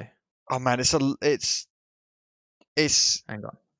I don't want to post because these are like just people. I don't want to post just people, you know. they're on Right. Reddit. They've already been seen by more people than this fucking stream. Yeah, it feels weird though. Just posting like, feels yeah. weird, Hang man. on. Should we do a makeover? Do a Yeah, let's makeover. give I'm gonna him read a out makeover, Suro's yeah. message as well. All right. So Suro the Death, he was late, which is why he didn't get in the first dono. For shame, Suro. For shame. Sorry, I am late. I have tried to mod Skyrim and have mod everything. All look done, but then I start no mods loading. So I get in grey hair to get this working, and then I saw what the clock was and hurry here. So how have your week been? Thank you, sir. Modding Thank Skyrim. you. Modding Skyrim is a pain in the fucking ass. I was playing some Skyrim the other week and it was a real fucking ball ache. Oh my god, Barry, I got so many points that I just blow on sound effects on your soundboard. Oh my god, don't. I've just been using the Lydia one on cooldown. What? Which one? The baby? No, the trying to think of a way to describe it. That one. Okay, sure, yeah. Yeah, I'm still not sold if the soundboard was a good call. it's amazing. So I Tom, love I've it. installed a soundboard on my stream. By watching the stream, you accrue some points, and then you can spend those points to play a sound from the soundboard. Okay.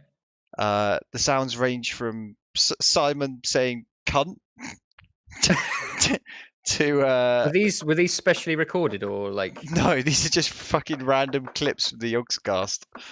But it's good, but it's only ever so slightly driving me insane because we only have like 20 sounds, and I've now heard those 20 sounds like 2,000 times already. Oh, You got to make more noises. You got to make more sound effects, clips, and that. Yeah. Yeah, it's a real ball ache to upload them, and so that's why I haven't, because it hurts my brain doing it. It's quite fun. So though. it triggers automatically. Yeah, people can just spend their points and it just fucking automatically plays the sound into everyone's ear holes. I like the one where you were swimming in Skyrim and I did the trying to breathe one. What the help? I'm trying to breathe. Help, Yeah. I'm trying to breathe. Oh my god. So that's it. When they're played correctly, it feels really funny. You know, when you get like a good timing on one, or you know, it's quite adequate. But when usually it's just 24/7, they are being played. Just like Father's saying he sent you a bunch of clips. yeah, I saw he DM'd me like a shit ton more fucking clips. Oh, there we go. How are we doing on old Beans? I love Tom, your moustache and beard. He looks like Ned Yeah, I left the beard. Flanders. I was gonna Oh my do God. something with the beard, but then I was like, you know what? The moustache with some sort of stubbly chin kind of works for me. You know. Oh my God! And this guy is a movie star, and we want to talk about movies. Oh Oh, my God, the segue of a genius. Segway. transition. So what? This is movie time now. Are we there? Are we in? Let me just activate beep beep boop boop beep beep beep beep. Can we get the lockdown play sound? Beep beep beep beep beep beep beep. nice. Perfect. We're transitioned. We're ready. Everyone's reclined by There we go. 15 degrees. They're locked and loaded, Tom. Fire at them. So, I rewatched Evil Dead 2, Oh, which Ooh. all-time classic, comedy, horror, gore, splatterfest. Simon, you must have seen it. yeah. It's a remake of Evil Dead, the first one. Yeah. But much better. Like Yeah, it's crazy how much better it is. Yeah. And it's Sam Raimi who ended up doing the first Spider-Man movies. You know, the first Tobey Maguire I really Spider-Man liked movies. those. I don't know if I was just maybe a kid when they came out and they stuck out to me, but I enjoyed them. I enjoyed the first two at least. They were good. Yeah. And it's just from the get-go, it goes completely nuts. Like Bruce Campbell is the main character guy. He arrives at a cabin in the woods with his girlfriend. They don't own the cabin. I guess they've just broken in. They don't seem to have any connection with the people who were there, but they're like, oh, no one will turn up. We'll just hang out here for the night. They find a tape and an old book, the Necronomicon, in there, and they play the tape, and it's the voice of the man who I guess lives there, and he says, "So I've deciphered the book, and it reads this," and he reads out this thing, and that summons spirits to the cabin. That then just hell breaks loose. Oh my Um, God. And what, it's just basically non-stop action from that point onwards. From that point on, it's like chainsaws chopping his girlfriend's head off with a spade. She comes back to spoiler. life from the dead. Oh, sorry. Well, that's in the first like 10 minutes. Wait, is it an action movie or is it still a horror thriller? Because that sounds quite actiony. It's still a horror, and it's all still set. It's basically just set in that cabin and in the woods around the outside of it. And it's sort of got funny-ish moments, but I thought it's not a comedy. it's hilarious. I think it's Yeah. hilarious. It's like it has those moments where you are laughing, but you can't believe what you're seeing as well. Because it's another one of those which is so over the top that it's ridiculous. Yeah. It's on it. You know what? The only movie I've barely watched any horror movies, but what I have watched is Dead Snow. The Nazi zombies in the snow. Oh, I love the scene where the woman is fucking the guy who's in the toilet in the outhouse, and she starts like sucking on his fingers. Yeah. That he's But they're like, been like wiping his ass with. oh my It's God, lovely. that movie is insane. I like the heads. Zombie. It's a zombie horror movie set in the snow in like a ski chalet, and they like find Nazi memorabilia and there's Nazis. It's fucking crazy. But there's a scene where they lean through the window and rip someone's head in half, and it's like Right. practical effects. Like I'm just trying to see if I can find an image. And Nazi zombies. There's like cursed gold that they're trying to retrieve. Yeah. So have they been alive since World War? They've been zombies since World War II, or do these people wake them up? Yeah, they're awakened by the gold being sort of like retrieved. Yeah. Like disturbed from its rest, I guess. I'm watching the trailer and the guy's wearing a Brain Dead shirt. I'm already in. They made a sequel, didn't they? I think they made a sequel to Dead Snow. Yeah. God, I haven't watched Really it. I never saw it because Dead Slush. Dead Slush. Dead Snow off-piste. Yeah. What I like though is that it's called Dead Snow. That's Swedish for dead snow, apparently. Amazing. Right. Fucking amazing. Somehow, like DDSNO with like I don't know an umlaut or something on is means dead snow. It's amazing. Oh, that's amazing. What are the odds? Sorry. I distracted you from Evil Dead. But yeah, it sounds very similar to Evil Dead, kind of thriller It action. looks like it's going to be There's a chainsaw. He's wearing a Brain Dead shirt. They've seen Evil Dead. I'm sure it's an inspiration. It looks, just looking at the trailer, Yeah. they go into the tool shed and get a load of weapons and kill zombies. It sounds like it's going to be similar. Oh, I'm going to check this out. This looks good. I thought I'd mentioned it to you. It's one of the few horror movies I've watched that's fucking stupid and funny. Yeah. Oh, this guy with the hair, that de-ages him, doesn't it? My glasses and mustache have aged him up, but you've... Oh my god, I've given him I've really fucking done him a justice there, haven't I? Your hair is good. You've done such a good job hang with on. the hair. Let me get rid of Can you mine. maybe retouch some of my pictures as well? Yeah, it's pretty good. Wait, let's just go back to... Let's look at Simon again. Jesus! Look at the difference. I think it might be a bit low down, though. I think I've given him a bit too much. I don't know. He's combed it forward, you know. Holy shit.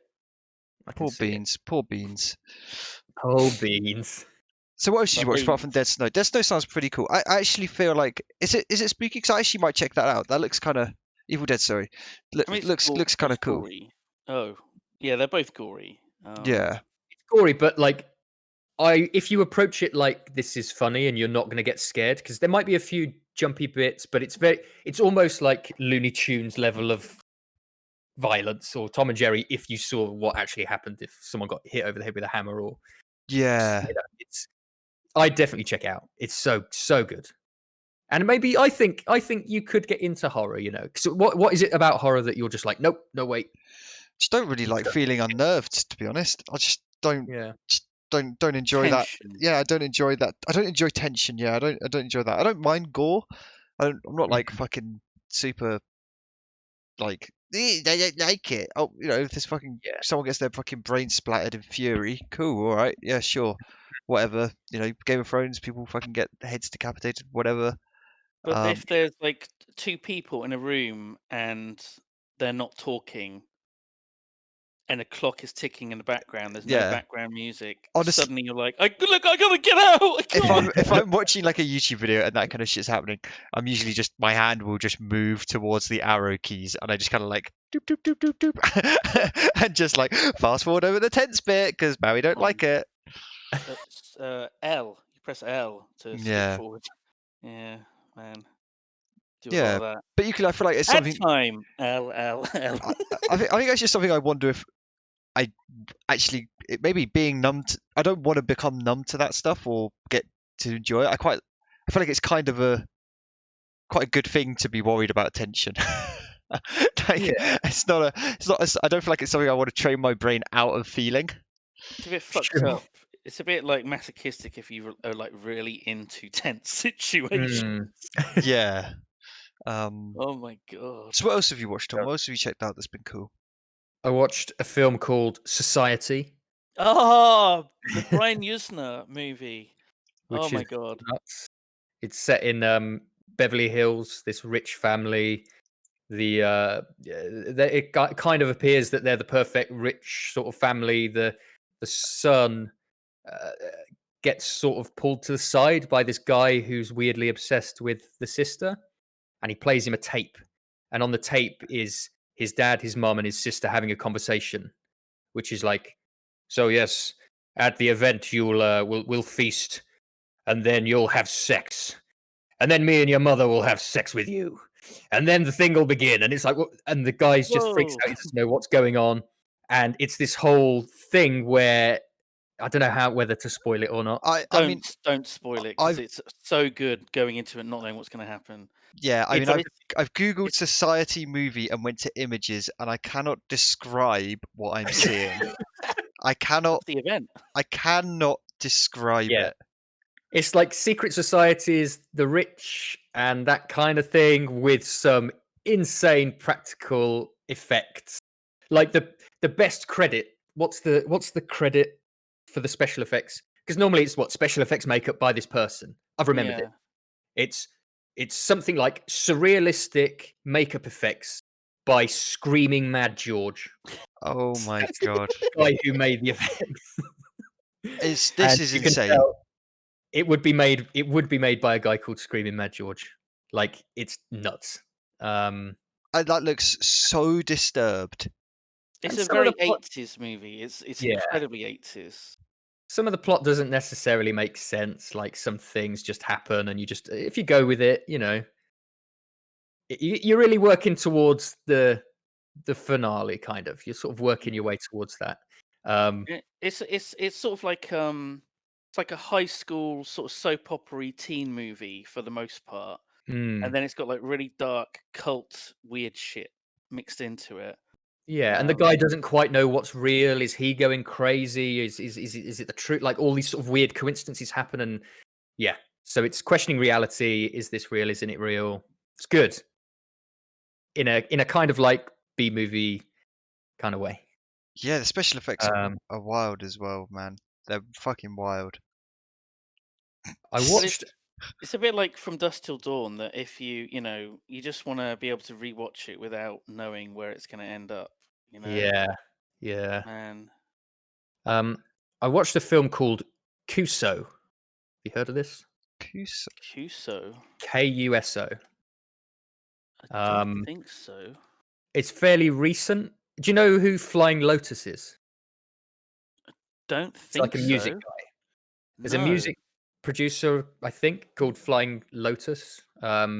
Like a young Okay. guy, and he mostly does music, obviously, but I think he was really into film, and he said, "I just want to make the most insane film," and he worked with the guy who made Salad Fingers, Oh, David um, Firth. Yes. David Firth. So those two got together, and it's this mix of like animation. It's basically like a collection of short films that are like cut up and spread across the length of a full movie. And there's a lot of poo and cum and vomit and weird David Firth salad fingers stuff. Um, What's the sort of concept or framing device? What's going there on? there isn't a framing device. That's It it just got frustrating is. for me because It it's just like it just starts with a guy who's singing a song, and then he walks through some curtains and he's flying in a cardboard car over LA, and then it cuts. It just cuts, It's and like there's an the heavy animation. metal movie. That was I haven't seen that. it's really old, but it's like a classic animation with just insane shit throughout it. It's Um, just like it's literally a nightmare in that you're just getting images thrown at you. Nothing makes sense. You don't know that they're short films because you just see like 2 minutes of a thing, which doesn't make sense on its own, is and then you it see 2 minutes of another thing, is it actually and it's all. enjoyable? Like, I know that's a weird question. I wouldn't recommend it to someone who's looking for a nice movie to watch or a night in. It's one of those ones which, if you just want to see some fucked up images and you're not really after a story, and it's got like Tim from Tim and Eric in it, all and right, Heidecker, yeah. yeah, it's like there's some really weird comedy moments in it that didn't really land for me. I didn't laugh at all, even though it was trying to be funny. Is it like Um, Visiting Hell? it is like visiting hell. It's just nothing makes sense. There's like an animated, disgusting thing. There's a woman who's like crawling through a sewer who's just looking for her baby. She's Oh like, my my baby, god. but she's talking in like that weird salad fingers non voice where it's got the squiggly subtitles at the bottom and she's just like making sounds. And there's a dimensional vortex in the floor. And then a voice says, your baby's down here in the hole. Come down in the hole. Oh god. And then she goes into the hole and weird shit happens down there. There's a poo monster. Like, it's all sorts of stuff going on in this movie. Is it? Um, But it just kind of sounds a bit. it's not enjoyable. But If It's is that's it like, hard? yeah, it sounds a little bit kind of. It sounds very one of the stories sounds very unsatisfying. I think. it is. I watched it out of just fascination of like what is this? But What have it's they not done? like in Yeah. a way, and it wasn't like that was worth it in a weird way. Like one of the weird stories is a guy who's in this weird clinic, and he's like going in to cure a fear. He's afraid of breasts, and the nurse has huge breasts, and he can't look at them. And the Oh, doctor then cures him by pulling his trousers down, and you think he's going to shit on him, oh but god. this like prawn monster comes out of his asshole and vomits into his mouth, and then he has this Yeah. weird trip where he sees all these sort of boobs and weird things, and he comes out, he's like, I'm cured, and it's like that kind of just the most insane. It was really, really nuts. Just fucking nuts. Everyone's disgusted. Everyone watching this is disgusted. Yeah. I mean, What the fuck is going on? Someone's saying, and I don't. Yeah. Yeah. Like it's there's some bit. there must have been like a couple cool standout ideas within there that you're like, cool. Or was it all just kind of like? Where it was, because the thing is, I really like. Do you guys like salad fingers? I'm not a huge. I did, yeah, It back in kind the of day. it kind of just falls under meh. Right. It, So I really like it, and there are a couple of moments that feel like that. And when it's David Firth doing a voice in his character's style, you know that weird salad fingers voice. He basically does that a few times, and he voices like a growth on a woman's neck. Oh god. And that's kind of funny, like, because he does the voice and it feels like one of his scripts, but most of it doesn't have that sort of that texture. lightness to Like- it. Most of it feels quite heavy and gross. David Firth, I really like the podcast, the Fat Pie podcast that he did, which is like Okay. it was like a fake radio show. Absolutely loved that. That's one of my comfort listening things. I'll go Okay. back and I'll listen to all of it. I love it. I've listened to it, God, 20 times maybe. Wow. Insane. I absolutely adore it. But it's nowhere near as weird as Salad Fingers, and obviously nowhere near as weird as Kuso. Jesus Christ. Like, I don't think this is like. I would watch a David Firth movie. I don't think I'd watch this again because this is. I feel like what this is it's mostly this Flying Lotus guy, and David Firth has come in to help with animation and some ideas, and maybe wrote a couple of things. But yeah, there's a weird like little kid who looks like an old man who goes to school in the woods in a shed, and then he gets chucked out of school because he shits himself, and he comes across this Jesus. big anus that grows out of the ground, which has a man's face in it, and then he rubs his poo into this anus's tongue, and then that's the story. It just sounds kind of crass for the sake of being crass. I think that was the guy's aim. He was like, I'm going to make the most disgusting, horrific movie I possibly can. Yeah. Yeah. So yeah, that was one of them. It sounds like an extremely acquired taste, which I guess you discovered maybe wasn't yours. Wasn't necessarily my taste, no.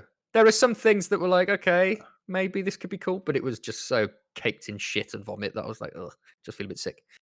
Okay, time for our random Bible verse. But after segment. that, let's have a random Bible verse to just cleanse the palate. Jesus Christ.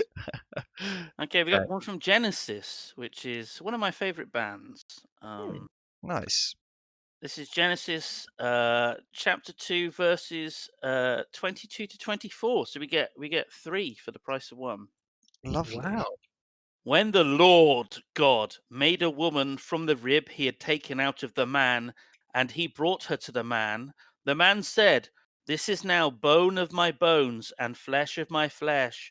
She shall be called woman, for she was taken out of man.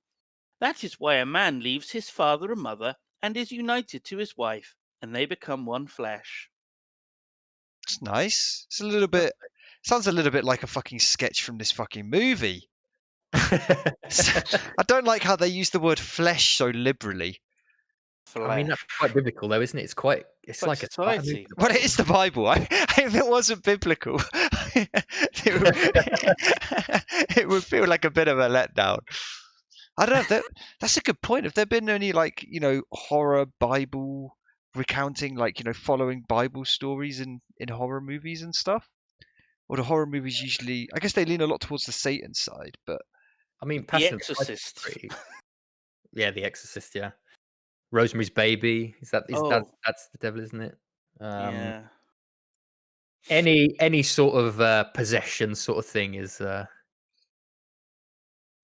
sort of religious side. Passion of the Christ. It's like Saw. It's like a Saw movie. It's Jesus Saw. Yeah, Jesus Saw. it's like really violent. Is that our Bible verse? Yeah, That's our verse. Bible verse this week. It's nice. Yeah. Nice to just get one in to realign the chakras, right? Excellent. That's what it's all about. We're still good with movie time. Are we still going? My list is still. No. I'm still Nothing so fucking disgusting as that last one. I just feel like please. I need to I need a fucking. There better be a nice one after that. Did you watch a rom-com? No, I watched Chopping Mall. Oh my god. Shopping mall was this? Fucking hell. It's a good one. It's a really fucking good one. It's set in a shopping mall in America, and they've brought in a fleet of 3 security robots that are gonna guard the shopping mall at night. They're They have like big the Terminator, but they look shit. Yeah. And you can if you work there, you can they won't shoot you if you show them your badge and you say I work here. They'll be like carry on. But strangely, that doesn't seem to work, and the robots go rogue Oh on a my group of god. teens that work there, but have sort of snuck into a sofa shop or a bed shop. Oh my god, a classic. Yeah, and then it's these teens fighting off these robots that have gone haywire. My preliminary look, it looks very low budget. Oh, very cheap. It sounds kind of fun though. Is it? I mean, is it a horror movie? Like, it sounds more like kind of like a fun Stranger Things-esque teen. There's bits of gore in it. There's a head explosion, which is really, really, really good. And someone, the woman, does she burn alive at one point? Oh yeah, like in a vent or something. Is that right? Yes. Well, they'd are they carrying gasoline or something? And Yeah, to make petrol bombs to throw at yeah, the robots. and it spills, and I think she gets covered in it, or they throw it. Oh right, yeah. Oh Jesus. Oh yeah, that head explosion is good. Um, Tom But loves yeah, a good head explosion. honestly, it's like fuck, it's good. Like But yeah, it's this group of teens. They just wanted to just make out in a shopping mall after hours, and they Yeah. didn't sign up for all this shit. Is there any fucking context as to why the robots are is it set in the 80s or is it set in the 80s in the future or? No, I think it is the 80s, isn't it? I tell you, I've just remembered why they malfunction. So there's a control room at the top, and at the top on the roof of the building is the, I guess, satellite or computer or something, and it gets struck by lightning. Oh my god, a classic! I fucking love it. And that's how the robots go haywire. Oh fuck! It sounds fun. Honestly, that doesn't sound that scary. It's not scary at all, is it? No, it's not. Like when I say horror, the horror that I like isn't necessarily scary. Yeah. It's just sort of. I kind of like the funny ones, the sort of gory. I love these robot designs. They look like shit fucking Robot Wars characters. They are Robot Wars, yeah. It's amazing. So terrible, but I guess in the 80s, if they were thinking, what will robots look like that can, be security guards? Yeah. That's it. That's the answer. And what can we do with our budget? We got like 3 wheelchair motors. We got some cardboard and tin foil. Yeah. Yeah. So that was another one. That was a good one. That was a fun one. Have you watched that one before? Was that a first timer or was that The first time? I'd heard of it before, but I hadn't ever watched it. There was a Red Letter Media where they did Shopping Mall as one of their 3 for best of the worst. Okay. I like it. I honestly might check this out. It's just it looks goofy enough that I don't know. It looks dumb. It looks really dumb, which I like. And it's only short. I think it's only like hour and 15 minutes or something. And yeah, it's bad good. Bad good. Classic bad good, yeah. It looks very provocative as well. A lot of weirdly provocative stuff. I don't know. Also, these guys are not teens. These guys are clearly like 30, like 13 or 30 on these actors. These guys are not teenagers. No.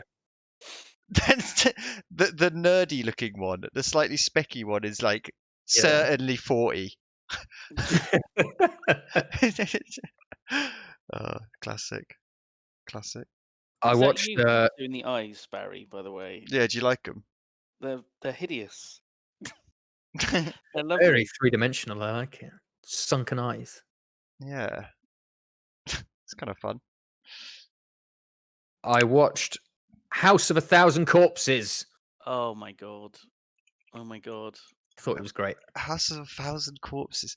Man, you've got on a real fucking 80s tear of movies, haven't you? What? That's early 2000s. Oh my god. Yeah, but it's definitely like it's like a homage to those movies. It's Rob Zombie, he's like horror guy.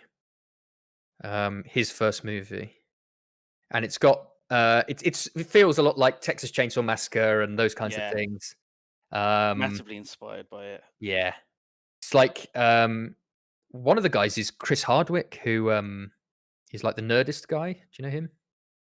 Nerdist podcast, Jesus. Chris that kind of stuff. Hardwick. He's like the sort of grungy boyfriend. Hmm. What, And Rainn baby's Wilson. boyfriend? The what? My Sorry. God, baby's Yeah. boyfriend. Right. Baby, isn't she? That's Sherry Moon Zombie. Yeah. Oh no, he's like one of the teenagers. Show Moon Zombie, isn't she? One of the killers. She's one of the Fireflies. Oh my Yeah. God. This movie is 20% on Rotten Tomatoes. Oh, is it good? Oh, it's good though. I want to I read some really of these. liked it. I want to read some of these. Well, no, Tom, give me your review. Give me a brief overview. Give me a synopsis and a.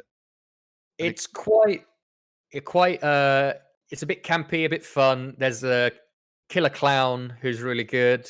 There's some very over the top sort of deaths, and it's like kind of a lighter version of Texas Chainsaw Massacre. Group of teenagers get trapped in a house where there's the weirdest family you've met, and they try and kill them. Basically, I give it a good thumbs up.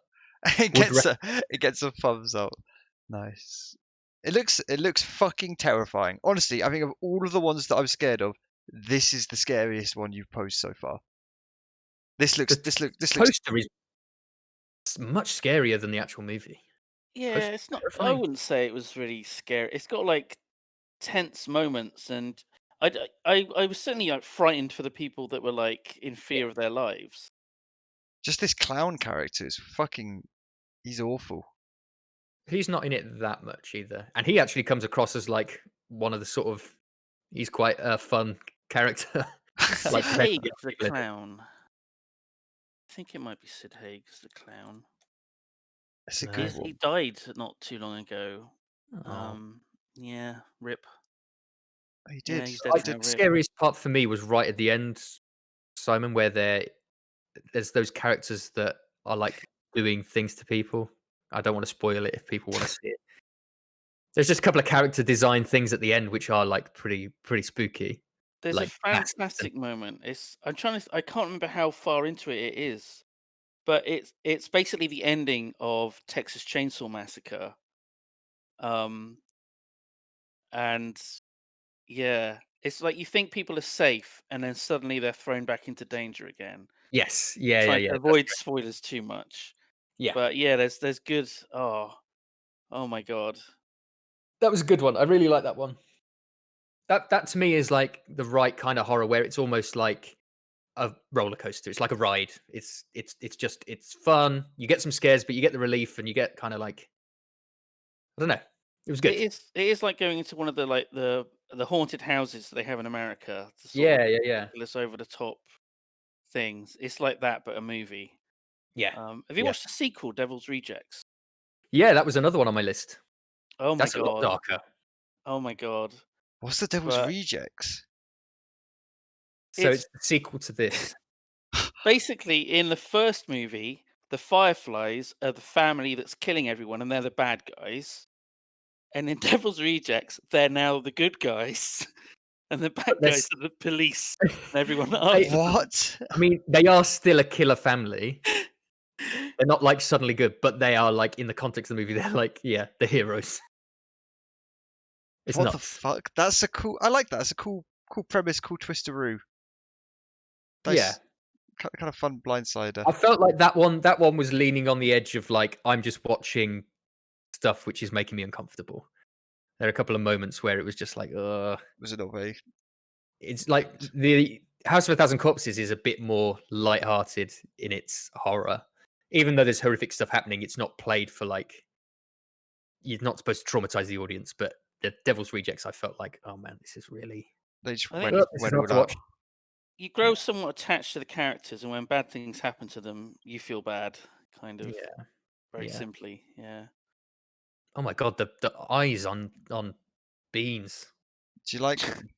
You're getting inspired by all these horror movies. All these horror movies are inspiring my my Beans adaptation.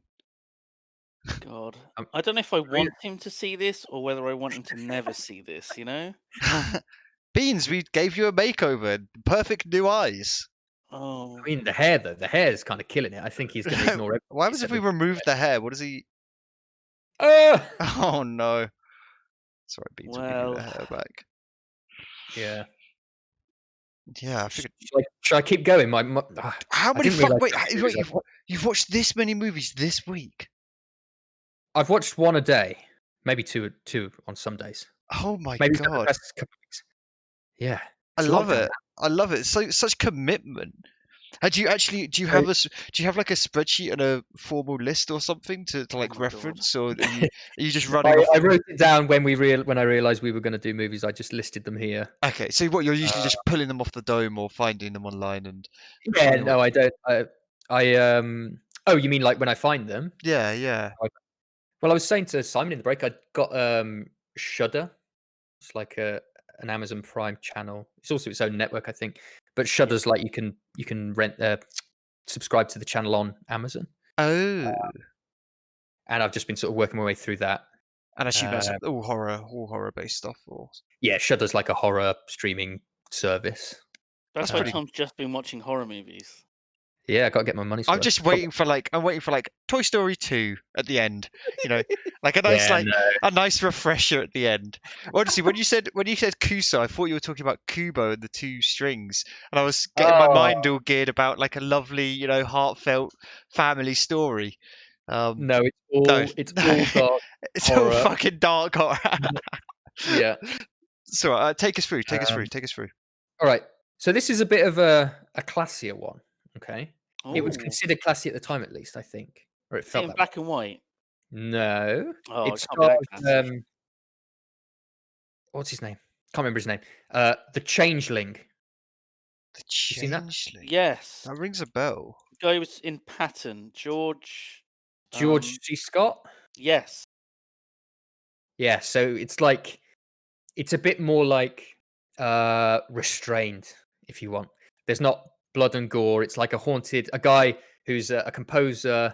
His family are killed, and so to relieve the pain and wallow in his own guilt, he moves away to this I can't remember where it is, Seattle or somewhere like that, and rents a mansion, a 30-room mansion, to just him and his sorrows. And turns out there might be something else in the mansion within. And it has an amazing what's it called? Summoning, when you get a medium in around the table. Ritual? No. Seance. A seance, yeah. And the medium is talking to the spirit, but she's doing it with like automatic writing. And so she's got her pencil and a bunch of paper in front of her, and she just looks into the distance and starts scribbling. And her assistant is like pulling the pages away, and she's asking questions and nothing's happening.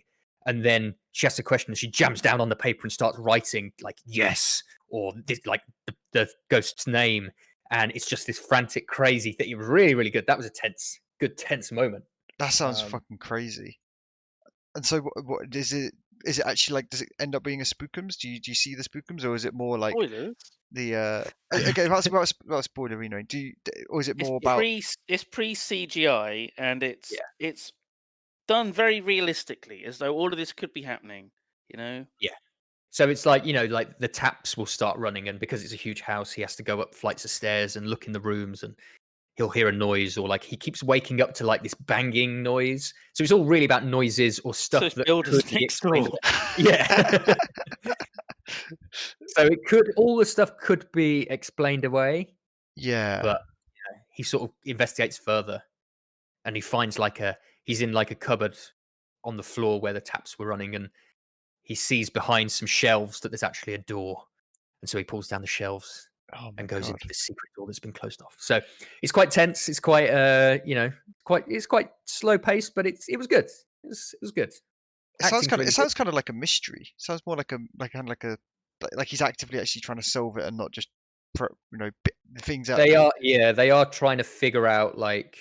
I feel like a lot of the time, they're getting tormented or actions are happening to the protagonists, whereas that sounds more like I mean, in a lot of horror movies, it's a case of the protagonist is just trying to survive, And I guess Yeah. in this, it's more they're trying to like solve the mystery of the house and get to the bottom of what's going on.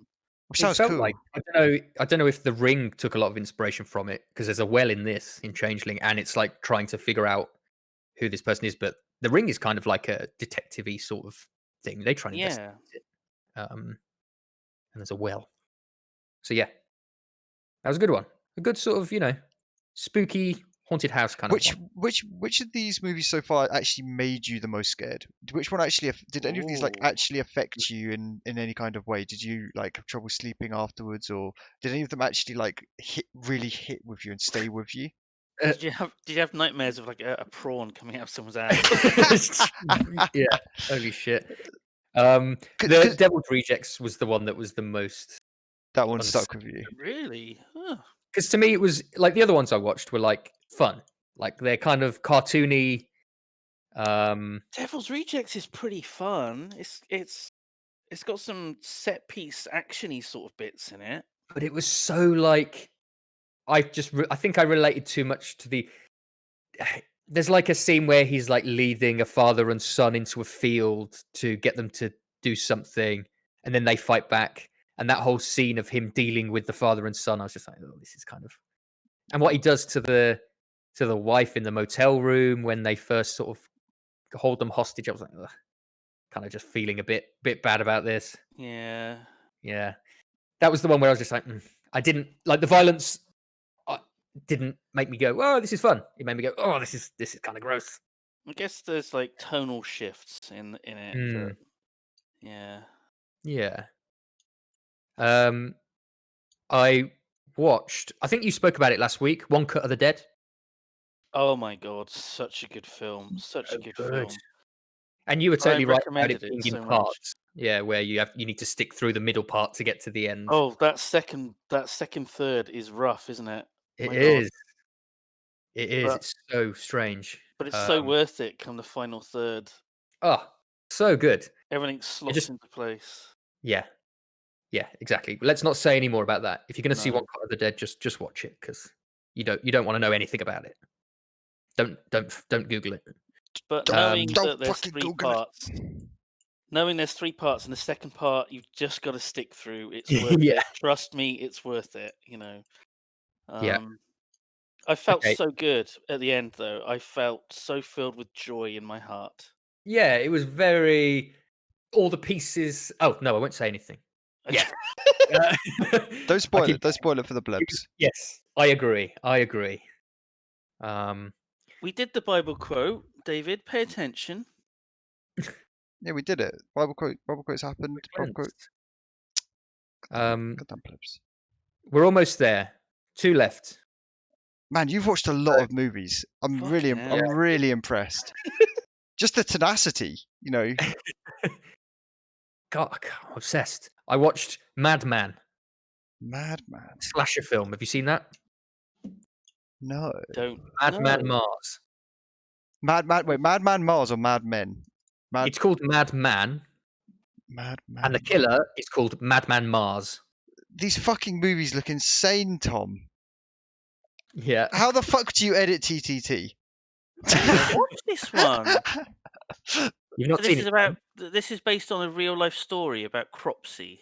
Kind of like I think I've been watching it through there's this guy called Joe Bob Briggs who used to present like late night movie marathons in America, and Shudder brought him back to do like a series where he talks through movies in the same way but on Shudder.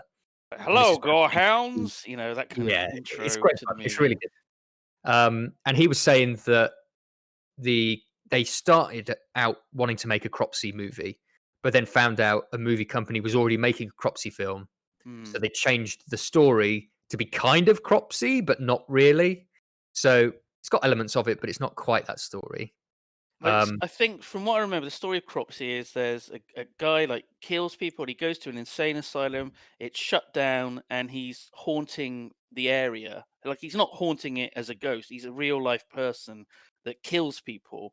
And like teens are like dare each other to go look at the asylum or fuck around in the grounds. And then he'll come and scare people off. Maybe kill someone. Maybe there's a body found. Is this real? Is it not? So it's like this weird urban legend. Yeah, and this feels like a sort of Friday the 13th rip-off kind of thing where they just wanted an excuse to kill a bunch of people, have a slasher go around and slash a bunch of people to death. It's set in sort of like a camp. It feels like a really bad movie, but for some reason it's been voted like one of the top slasher movies of all time, Really? which doesn't make sense to What me. the fuck? So Complex in 2017 named it the 25th greatest slasher film of all time. It is not. It's awful. It's like so like Oh no, that's funny.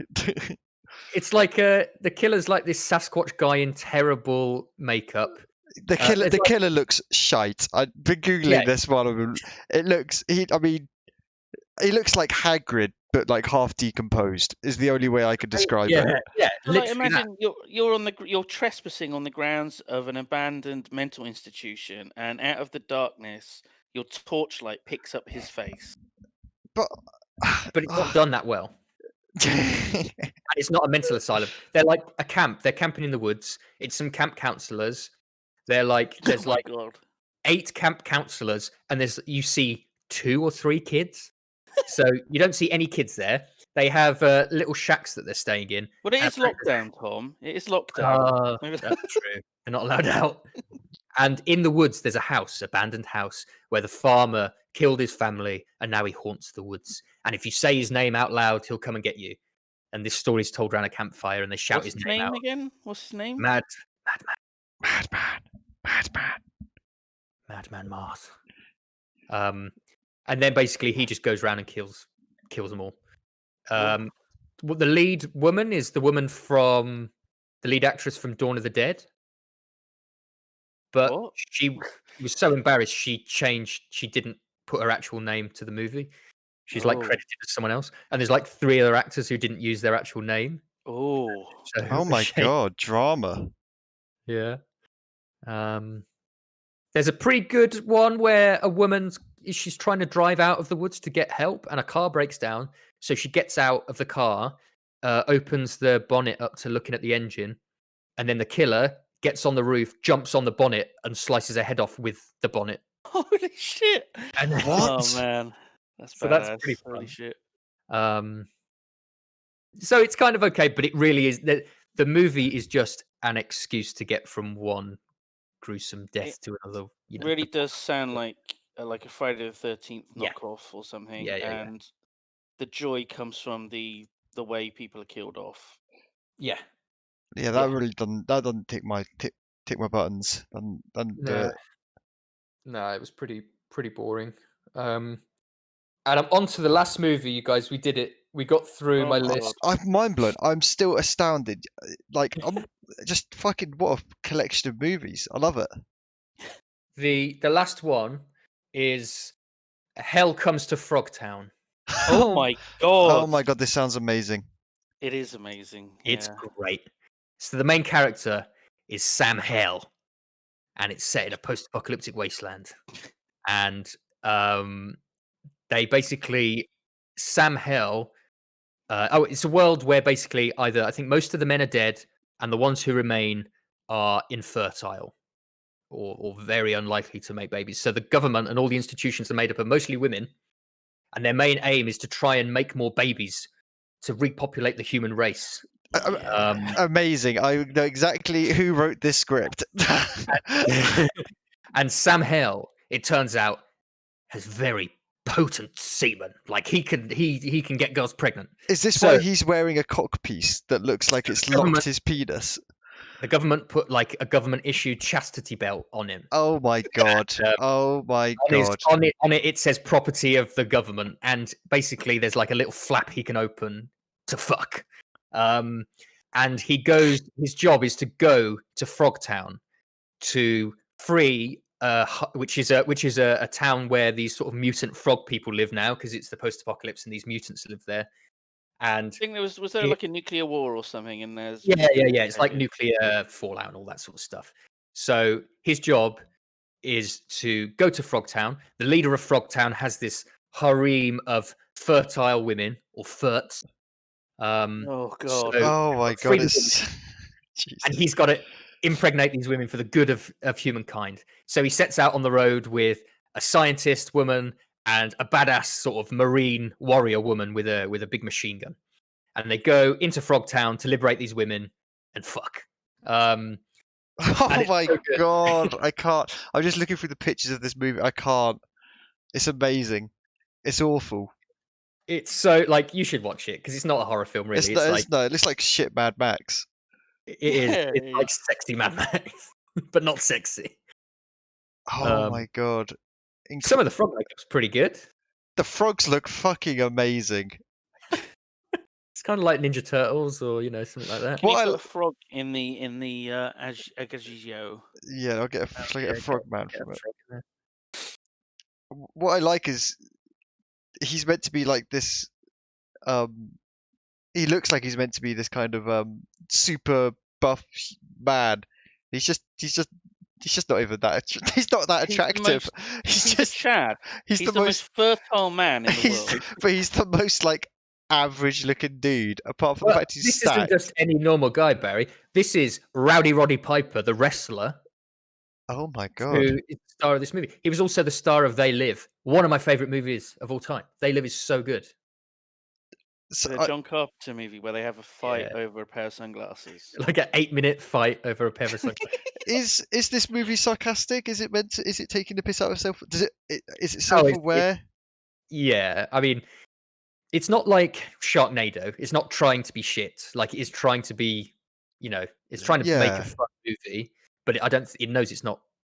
They must have known it was going to be like camp. Yeah, 100%. And it's got like just having the chastity belt and the property of the gun. I love that. It's fucking hilarious. It's pretty fun. This is the future liberals want.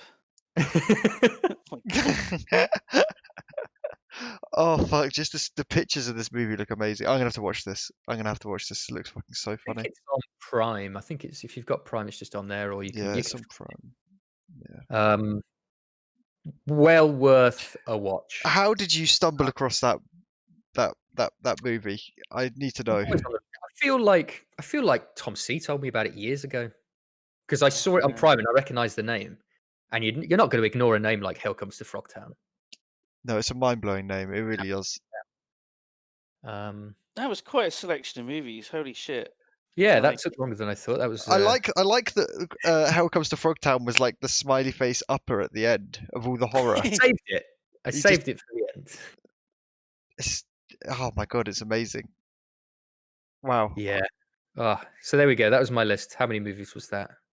2, 3, 4, 5, 6, 7, 8, 9, 10, 11 movies. What would you say is your number one recommendation? What's if anybody goes and watches a movie out of all of those, what one should they actually? Apart from I exclude Hell Comes to Frogtown because I feel like we should play this in schools. This is oh my god, what?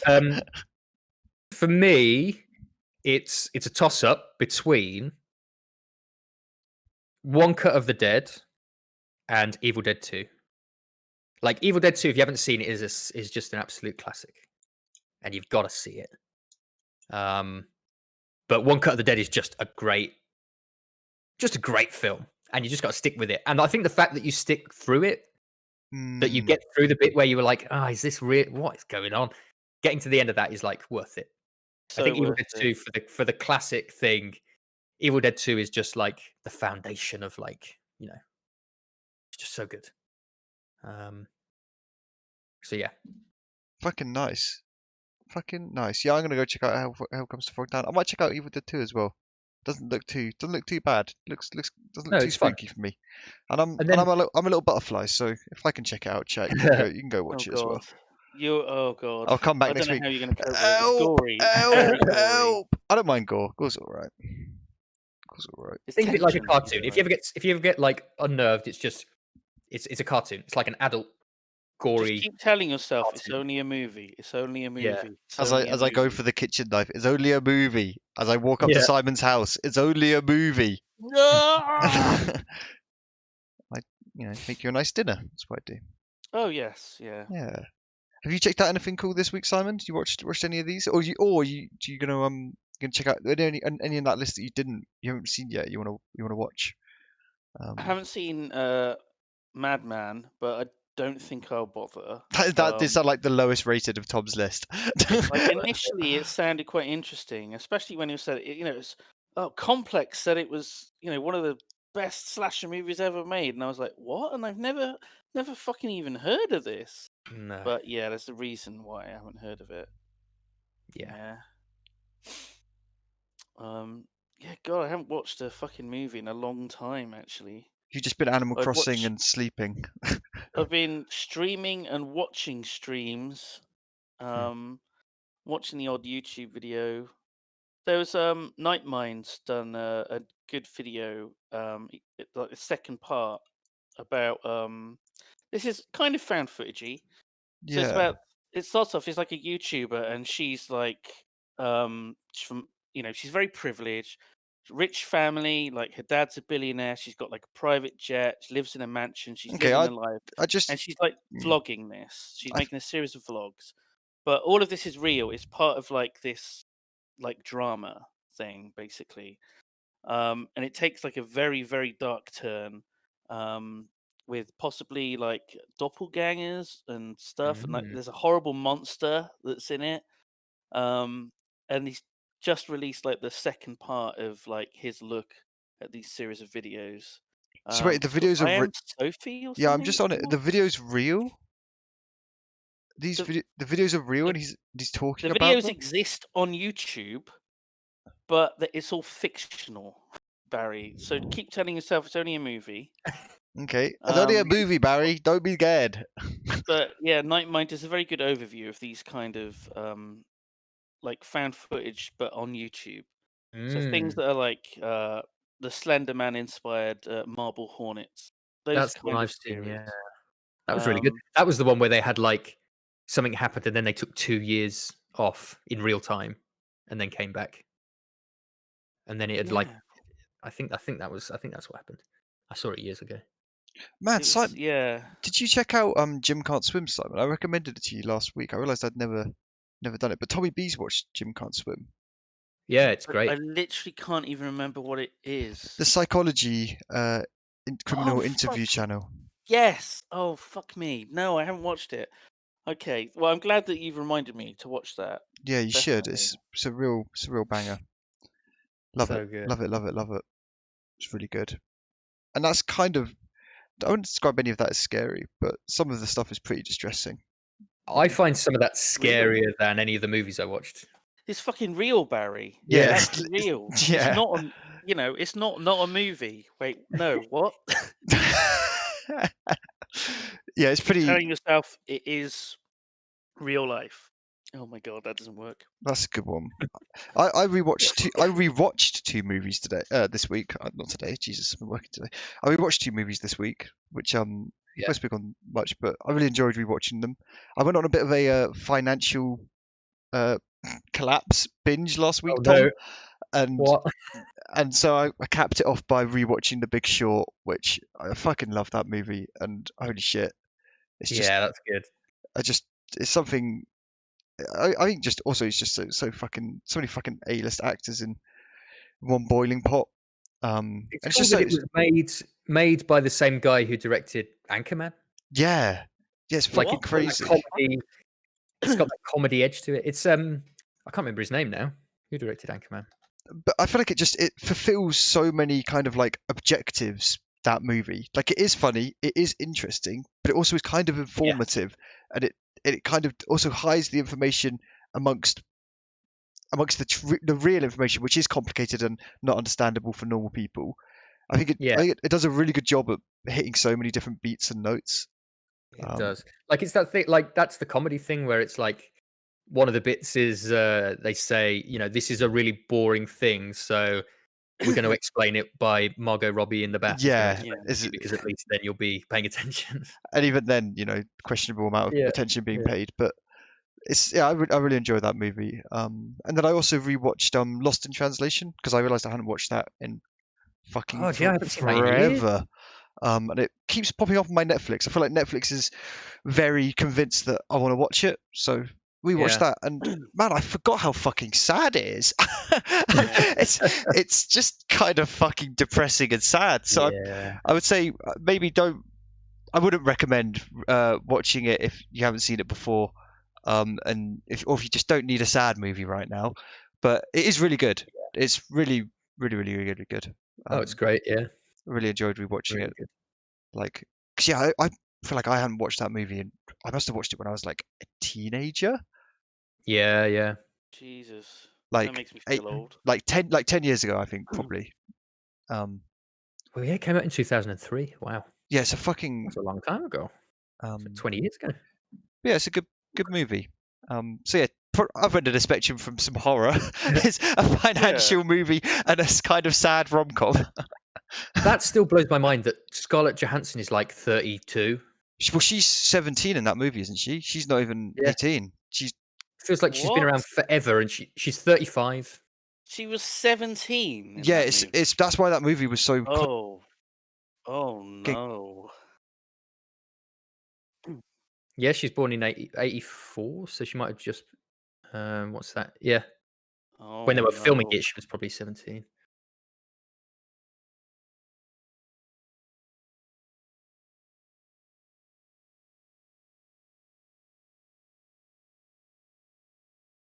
Bill Murray?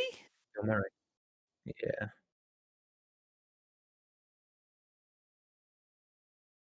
Yeah. Maybe watch that and then watch Hell Comes to Frogtown as a pick-me-up afterwards.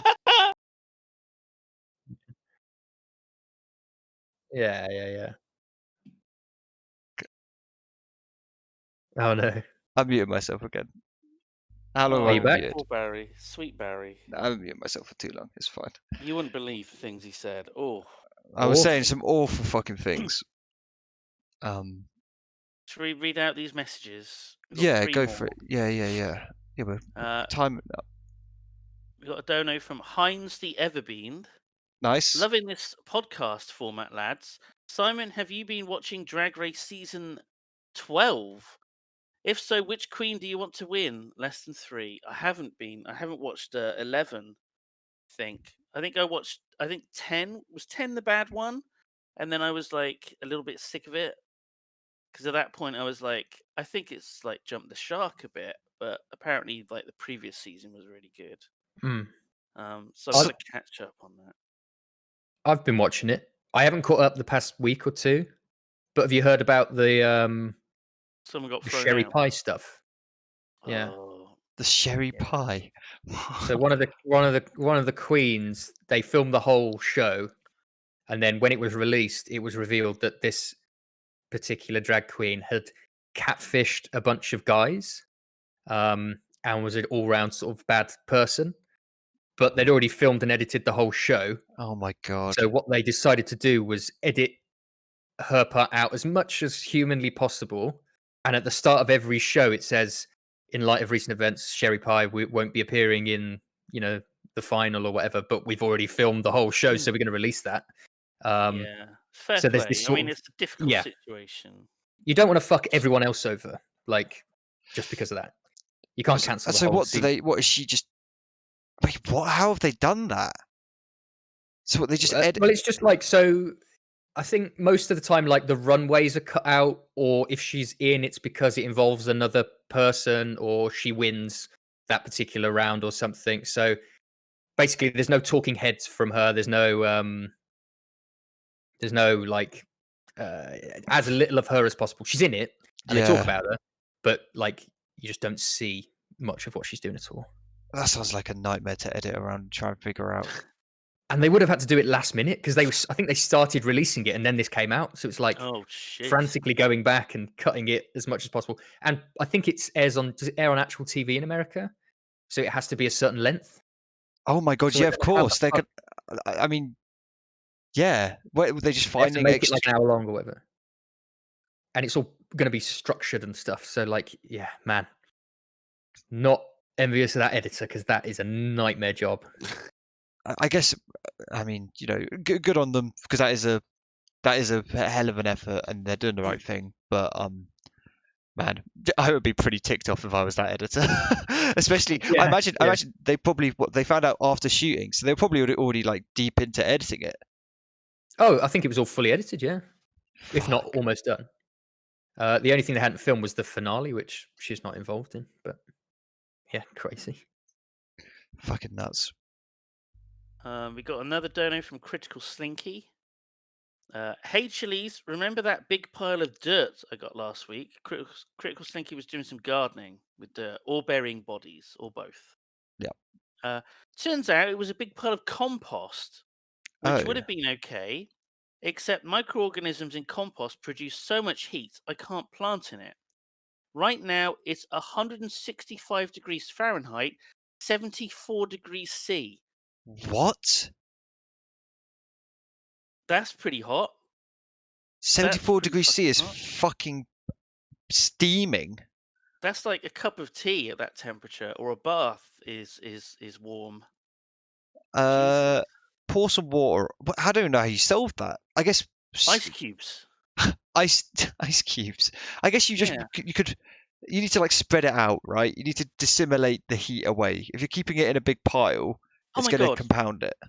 I know what to do. Expose it to a vacuum, like in The Martian, and it kill all the bacteria. And then you can't grow your potatoes anymore. There you go. Do that. Let us know how it goes. So problem solved. Vacuum it up. If you with get your like Hoover, your Henry. get like a bucket, put it over the top, cut a hole in it, and put the Dyson on the hole. Yeah. Or just start Suck all doing, the air out. get into some slow cooking. Start doing some cooking. Get some tin foil, wrap some meat up, put it in there. Breast. Yeah. Nice. The riskiest food. God almighty. Yeah. Also, yeah. Be careful about it actually catching fire. If it dries out and heats itself up, that sounds quite dangerous. That's too low to set anything on fire. 74 like a warm degrees. Cup of tea. A warm cup of tea isn't going to start a fire. That's not even a warm cup of tea. That's a cooling cup of tea. We don't know if it's 74 degrees on the surface or internally. It could be warmer internally. Be careful. He had a long thermometer that he poked into it. Just what his corona thermometer. This is meat thermometer that he uses on the chicken breast. Oh my God.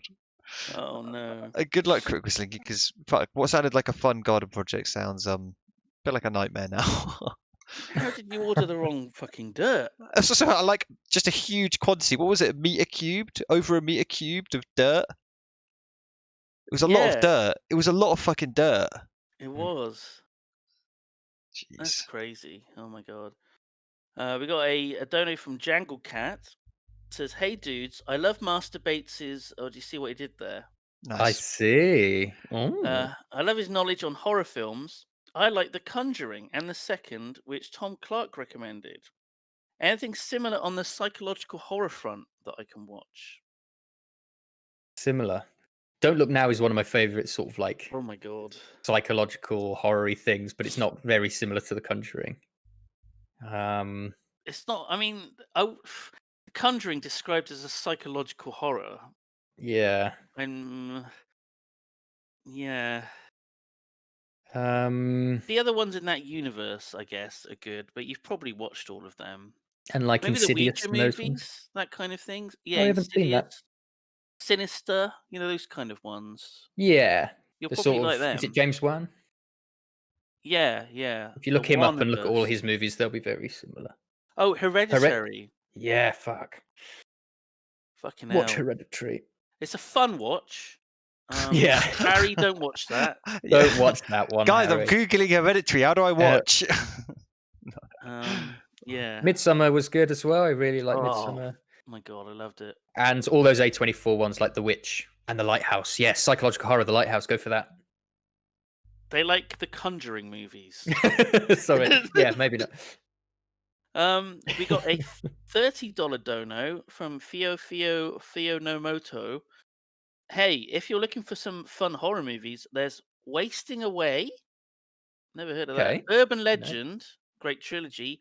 Wolf Cop and Treevenge. I love Treevenge. It's a great name. Treevenge. Treevenge. Wolf Cop. Treevenge looks hilarious. Urban Legend is from that sort of the 90s-ish, the sort of the I Know What You Did Last Summer, those kind of movies. But Treevenge yeah, is short. It's about Christmas trees ripped out of their forest, plan revenge against people enjoying the holidays. So it's like a Christmas horror movie. It's like your Lord of the Rings Minecraft map when trees attacked you. It was. Oh yeah, that was fucking awful. Man, Treevenge. Krampus is a good Christmas horror movie. Family is it family friendly? The new Krampus one. Let's see, the 2015 movie. That was really good. No. I don't know what the rating is. It looks fucking terrifying. Film. It looks fucking terrifying. It is it's dark. It's only got really scary moments, but it is dark. It feels like I wouldn't want kids to watch it because they would be like just traumatized. Yeah, I guess so. Yeah, it's not for all the family. And it's like that episode of Black Mirror. You know the one I mean, one of the new ones. It's like I haven't seen the new series. Yeah, God. What's Wolf Cop? Oh yeah, Wolf Cop. It's a werewolf cop. I love it. It's a sequel coming out. That's what it says on the tin. It's great. Yeah. Was it the one that was based on like the kid said, I want a movie about a wolf cop, or is that Axe Cop I'm thinking of? Which is a comic book? In the film, the kid asks for it, or a kid asked for it, and his dad made it. In real life, yeah, and then the father wrote it. I'm not sure. Holy shit! It doesn't mention anything about that. Oh no, Axe Cop is the one. There's two brothers that come up with the ideas, and then the father makes it real. Okay, so I always confuse Axe Cop and Wolf Cop. Isn't that fucking weird? That's weird. But yeah, werewolf cop. Nice. Oh, I like the synopsis. Lou Garou is an alcoholic cop, and Lou Garou is very similar to the French word for werewolf. Oh, Lou Garou. Yeah. Wow. So that many sounds layers. Good. I can't believe I haven't watched that. That's a good recommendation. Thank you for your Nomoto. Thank you. We got some bits cheered from Guy, maybe. Pepeg, who can't figure out how to donate. I guess that he's referring to himself. If you see this, have any of you seen Color Out of Space with Nick Cage? No, not yet. Color Out of Space. I haven't watched it yet. It's by what's his name? We talked about him, didn't we, Simon? What's his name? Stanley. He's a bizarre man. He's listen, if you're interested, there's an interview with him with Elijah Wood. Elijah Wood runs like a film company, and he talks about the Magic Stone. And he talks about the Magic Stone, the Bleeding Stone, where he's like, what? His mother was dying, and it was something to do with her eyes, and so he would make this stone would bleed red liquid, and he would pour this red liquid into his mother's eyeballs every day, and he was like, it kept her alive for longer, for years. The doctor gave her 6 months, but she lived for 8 years. But she wasn't really alive. She was sort of in an in-between alive-dead state. And he's like this weird. That's not a bad impression of Richard Stanley. I quite like that. Yeah, thank you. And of course, there's a documentary which I had to look up the name of, Lost Soul: The Doomed Journey of Richard Stanley's Island of Dr. Moreau, which is fucking amazing film. Yeah, I haven't seen the film. I watched the production just goes to hell. Yeah. Is it the actual movie? Was that released? Yes. The Island. Okay, I haven't seen that. I saw the documentary though, and that was fucking amazing. Yeah, don't watch The Island of Dr. Moreau with Marlon Brando and Val Kilmer. Watch instead the documentary about the making of it. Yeah. But yeah, I can't believe I haven't watched Color Out of Space yet. I love a lot of H.P. Lovecraft's work. Nick Cage, obviously, and Richard Stanley's just an insane, very interesting man. It looks awesome. Visually, it looks fucking awesome. I'm just worried that I'll watch it and I'll hate it. So I prefer to not watch it and think maybe it's really good. I did hear a few mixed things. But yeah, I might check this out then. Yeah, it looks. It's the first movie he made for you. He disappeared. People didn't know where Richard Stanley went, and he went into the mountains and lived in the mountains for years. And and now he's back to make this movie. What a fucking nut! What a nutter! I love it. I know. I love it. I like the sort of those kind of like artists that embrace, spirituality. Who's the fucking mysticism. the German director dude? What's his name? Werner Herzog. Werner Herzog. I'm going to push a boat up the side of this mountain. Tom's impression is so good. Fucking love Werner Herzog. Fitzcarraldo. It's a fantastic film. Fitzcarraldo. He the movie is about a guy who's crazy enough to push an entire it's like a paddle steamship across a mountain or across a hill in the middle of the rainforest. Who would be that insane to do that? Who would do mad? And so Werner Herzog, the way that he made the movie was he went into the rainforest and actually got people to move a boat across a mountain in real life. He what you see in the movie is what they actually did. They hired local tribes and got them to winch this boat out of the water up this hill with trees that they chopped down and ropes, and it's just insane. Fucking nuts. I'm trying to think what the idea was that it was like an opera house on the boat or something. Yeah. But it's got to be in a certain location, and to get there they have to go down through the Amazon. Wait. But there's a problem because there's two rivers that don't meet. And between the two rivers is the mountain, and that's where the challenge comes in. But the whole point is surely the rivers will connect at some point in the ocean. But it would be it would take it would take too long. He needs to do it now, I think the issue was that they were based off of maps that were done decades ago, and the course of rivers change, and this and that and the other. I won't question it. I won't question. Yeah. I won't question it. But, Fuck me. Werner Herzog is there was I think it was on this movie that the main actor was a real asshole. Klaus Kinski. Klaus Kinski was notoriously so hard to work with, but Herzog loved working with him. But he was so bad that the tribespeople offered to kill him for Herzog. Oh they were my god.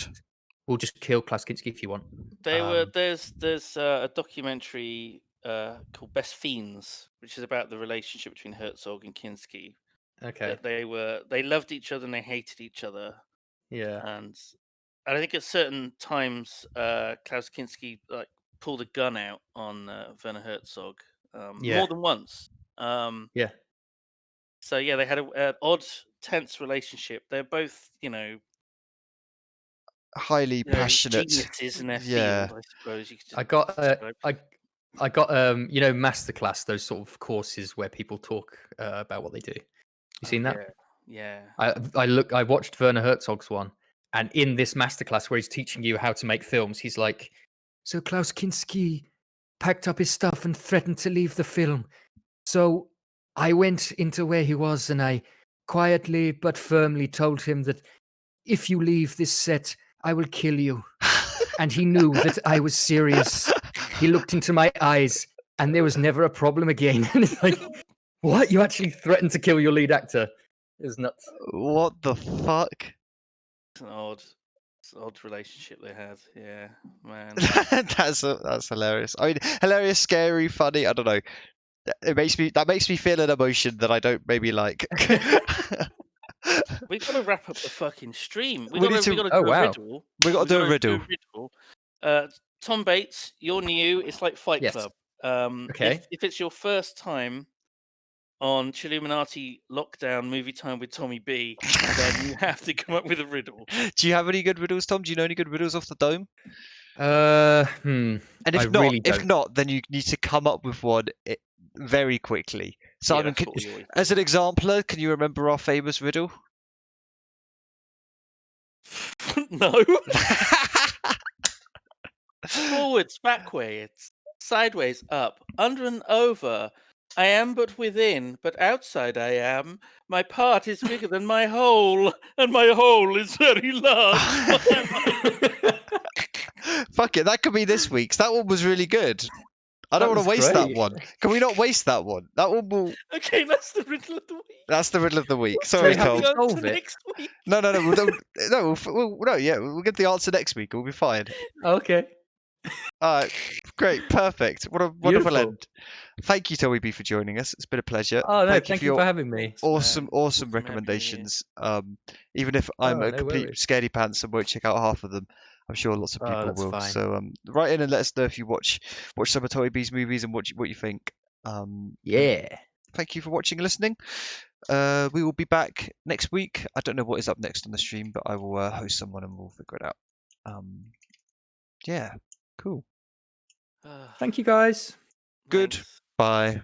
Peace. Bye. Bye.